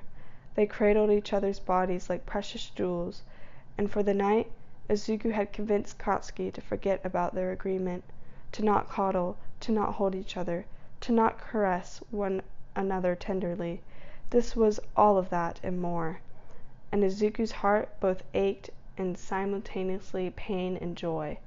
These embraces were meant for private eyes. The song ingrained itself in their ears, and every touch felt amplified with how sensual and slow it all was. This was different.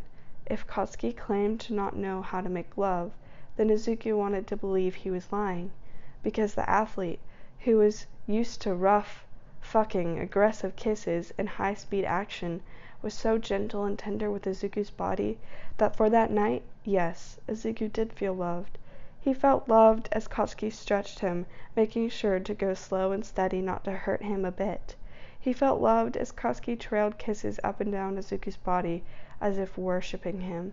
He felt loved as later Katsuki enters him, all while holding Izuku's body tight in a warm hold, giving the greenette all the patience in the world. And when Bakudeku Katsuki calls out his name in breathy words that matched his own moans, he felt love too. If this was just pretend for one night, then consider Izuku convinced. After they finished, Izuku knew immediately that he had fucked up. He had fucked up big time, not just for himself, but for his stance with Katsuki.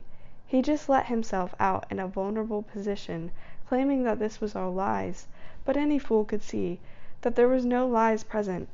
But it wasn't even his own behavior that caused panic to boil in his gut. They had laid in each other's arms after both of them had finished, breaking the explicit rule that they had for this one night. Katsuki's fingers rubbed circles into his hips as he was pressed against the other's adoringly, and it was a silence that was filled with words unsaid. Eventually, Izuku falls asleep, just to be jolted awake by a rush of wind merely 2 hours later or so, it seemed. When he woke, Izuku quietly gets up on his elbows and notices that Katsuki was no longer holding him any longer. Instead, looking into the distance, Katsuki was out onto the railing, arms on either side, head bowed down as if in deep, painful thought. Izuku brings himself up to sit and watches for a while. In the moonlight, Katsuki's blonde hair looked almost white, outlining the boy in a beautiful glow, and Katsuki stays in that position for a little longer before bringing his hands up to run through his face, as if stressed. Under his breath, Izuku could hear the athlete tell himself, "Fuck," before bowing his head over the balcony again. The greenette sat up a little more, causing a little rustle, and his sound alerted Katsuki that he was awake, and the blonde turned around. A blanket was half draped across Izuku, and the greenette looked over to Katsuki to see that those ruby gems seemed even more conflicted than ever. But then the expression becomes masked, and Katsuki asks the boy, "You ready?" Izuku looks down at his body and then goes for his clothes, slipping on each piece as Katsuki refuses to look at him, and afterwards tells the other, "I'm ready," in a quiet voice.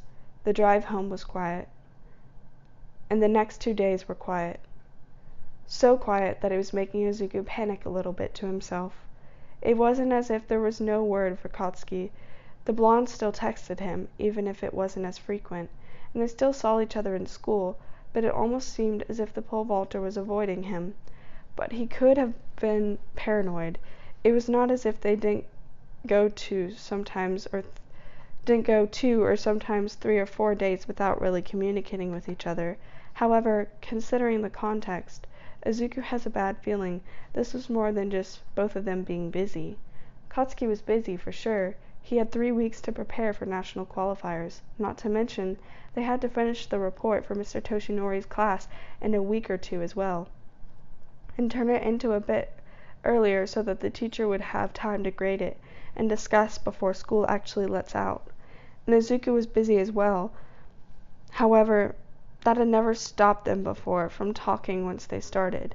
This was different. He knew it. He had gone too far a couple nights ago at the Lighthouse, and these were the consequences of his actions.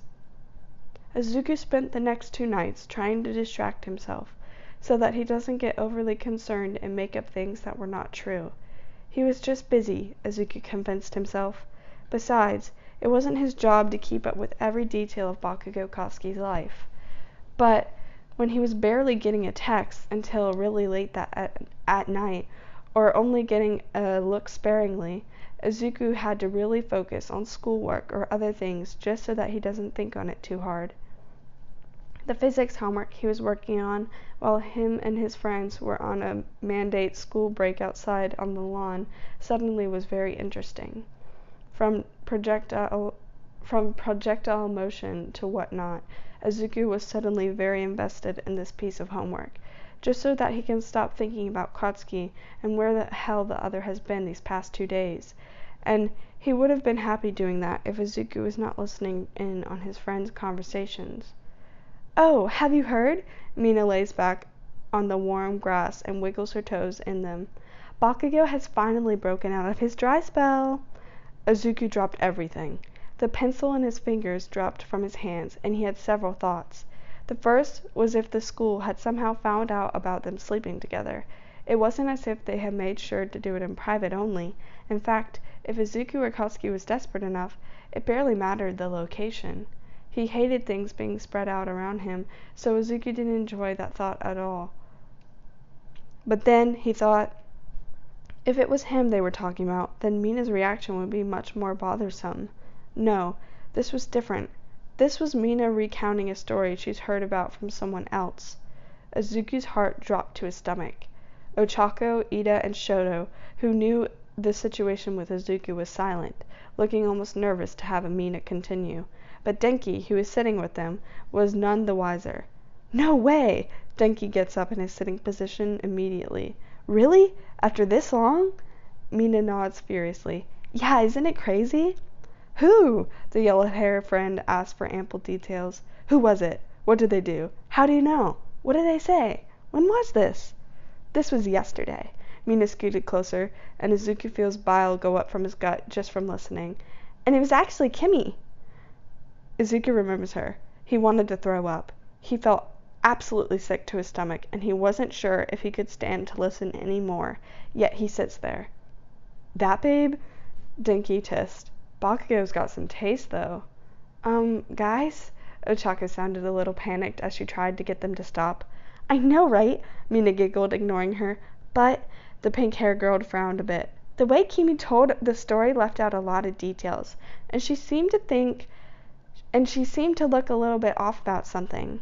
Anyways," she waved her hand around nonchalantly, "apparently he took her to a lake, with lots of fireflies, is what she said, and how it was so beautiful and romantic. She raved a lot about that. It made me jealous." Mina sighs. Izuku felt like disappearing. Every word hit him like a truck. Every single word. The Firefly Lake? Huh. "And they just swam for a bit before he started making out with her," Mina recalls, and this is where she frowns. "And, sorry, this is anticlimactic, but she doesn't really give a lot of detail after that. She just said they fucked, and then he left. You didn't hear this from me, but I have a feeling he left without finishing. Why else would she not want to go into detail, and sounded so nervous?" Mina giggled. "So he really is out of his dry spell."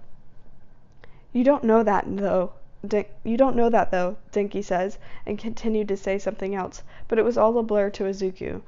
It was bound to happen. It truly was. But to hear it, God, Izuku just wanted to disappear. His heart beat so fast that it threatened to burst out of his chest.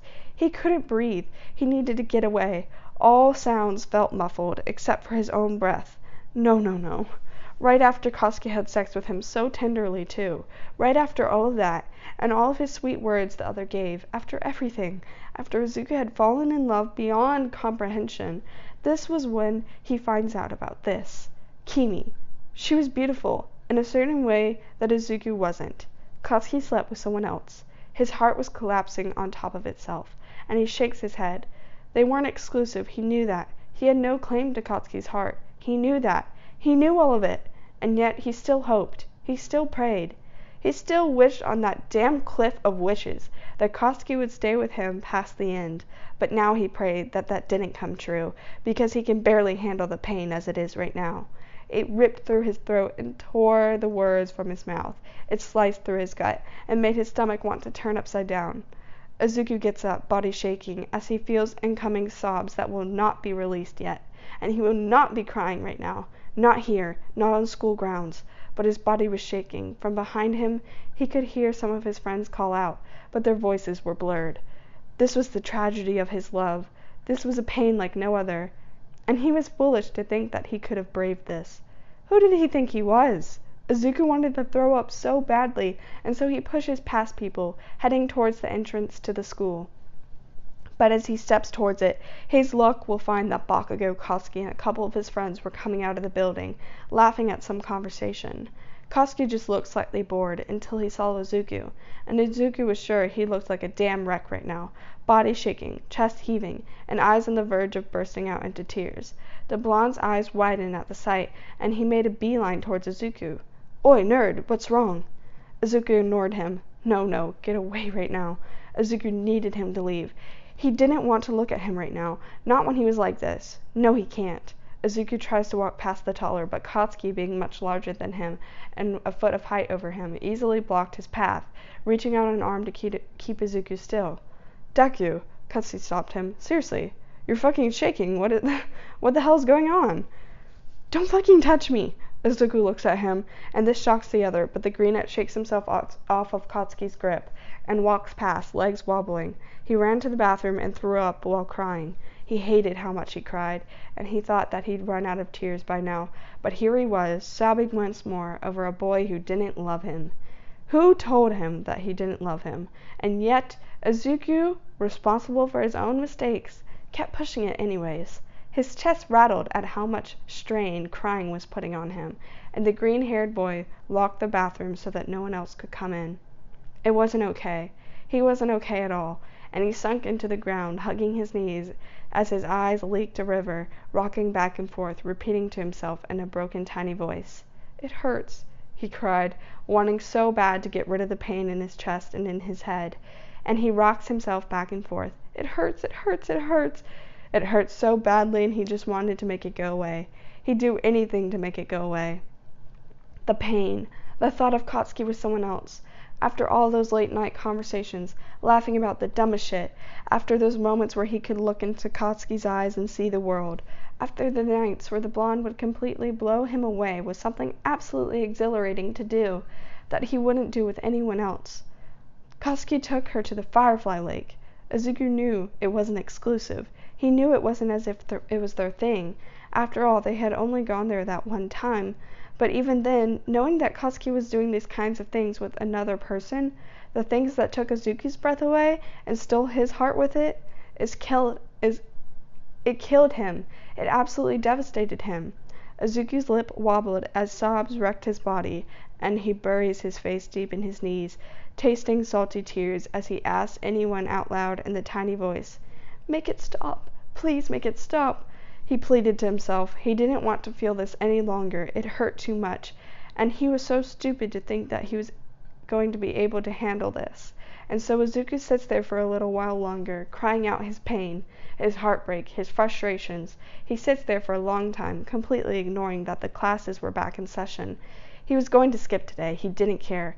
He will sit inside of this bathroom until his tear ducts run dry and he has nothing left to give, until his eyes loses its puffiness and he stops being bloodshot red, until he is able to breathe without hiccups. And this is a while.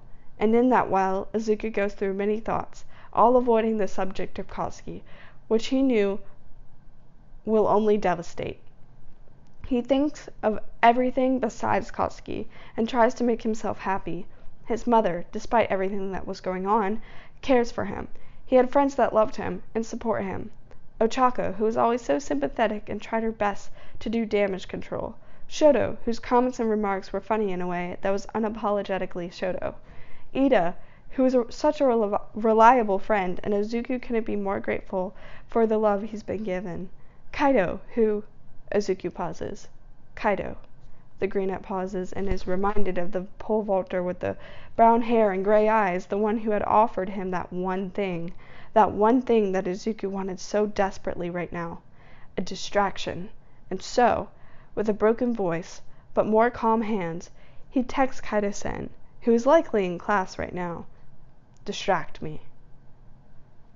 When 5 in the evening hits, Izuku was ready. He had stopped himself from thinking for hours now, because if he did, then he knew he wouldn't stop, and it'd just spiral into that episode of pain earlier that he could not bear to relive. He can't think of Katsuki, of the night of the school dance, or the day they spent at his grandfather's, or the flower field. He cannot think of any of it. And so he goes through the rest of his day numb, barely thinking at all except for what he has to do. Izuku walks down the stairs now with just a black slip that was just see-through enough that you could tell he was not wearing any underwear. And he didn't need to. The slip will come off anyways. And the underwear wasn't necessary for what he wanted to do and what he needed. His hair was a mess. His face looked a bit better now that he stopped crying. And he goes down the stairs quietly, not wanting to alert Inko. Izuku exits through the front door and slowly closes it behind him. He doesn't even bring shoes, stepping down the porch and sees a car pull up, but definitely isn't Kaido's white sports car. No, this is one much more familiar. Izuku's heart began to beat faster, and no, he knew this was a possibility, especially with how they left off earlier. He knew that Katsuki wasn't just going to let that be, but not here, not now. Maybe after Izuku left, but not now. Not when... Any second now, Kaido was going to pull up as well. Izuku kept his head low, but that shit wasn't going to fly. Oi! Katsuki got out of his car and briskly walked towards him. What the fuck is up with you? His tone sounded both worried and a little upset. Nothing's wrong. Izuku decides to just answer and give the other his back. Bullshit. Katsuki sounded annoyed that Izuku was so obviously lying and stepped in front of the greenette. I'm fine! Izuku looked up at him with wide eyes and then asked, Kachan, please move. Yeah, no. Katsuki laughed with no humor in his tone. Not until you tell me what the hell is going on with you. And I told you. Izuku was stubborn. You're fine? Katsuki asked, disbelieving. Oh yeah, if you're fine, then come with me. The shorter looked up at the 6'4" blonde in disbelief. Come with you? He repeated. Katsuki looked over to the side. I wanted to go to a boardwalk. Anger surged through Izuku. Katsuki was not allowed to be like this with him. He can't handle it, so he wasn't going to. Not today. I have plans, Izuku said, before walking to the side to get around Katsuki. The well-built athlete wasn't going to allow that, and stopped Izuku from moving with one arm, pushing Izuku back. Plans? Izuku looked up at him and affirmed. Yes. And this was when Katsuki decided to really take a look at Izuku. No shoes, a nearly sheer black slip that was either meant for sleeping, tearing off, or sex, and no fucking undergarments. Katsuki's voice suddenly changed, and he sounded a lot more dangerous. With who? Izuku wasn't dealing with this right now, and pushed Katsuki to the side. None of your business. Go home, Kachan. But the taller didn't budge an inch, and he held Izuku's arm in place as he repeats, With who, Deku? Izuku just looked at him frustratedly. Kachan, you don't get to ask me those kinds of questions. Just let me go. You're not going anywhere in that, Katsuki warns him, eyes raking over Izuku's body once more. The greenette just laughs, wanting to cry. Says who? Says me. Katsuki looks more dangerous at the moment, but Izuku couldn't even bother. Christ, Deku, you're not even fucking wearing underwear. Izuku stepped forward. I know, he tells the athlete. That was intentional. Then the sound of an engine rolls down the street, and once Izuku sees a glimpse of the white, he feels relieved. He almost enjoys seeing the kind of rage on Katsuki's face, and as the white car pulls up, Izuku wonders if Katsuki would recognize it. The blonde male looks at the car before asking like it was a threat. Who the fuck is that? Izuku collected himself and pushed past the pole vaulter, past the boy he had loved so fucking much, and from behind, Katsuki put a hand out on his shoulder to pivot him around. Izuku! Katsuki's ruby eyes were both angry and a hint of fear in them. Tell me that isn't fucking him! Izuku stares right back into those eyes that he had tragically fallen in love with, dry from crying himself all day, and then gently takes Katsuki's hands off his shoulders. With a final look, Izuku opens up his lips to tell the other. Kachan? Izuku says with pain in his voice. Don't overstep your boundaries.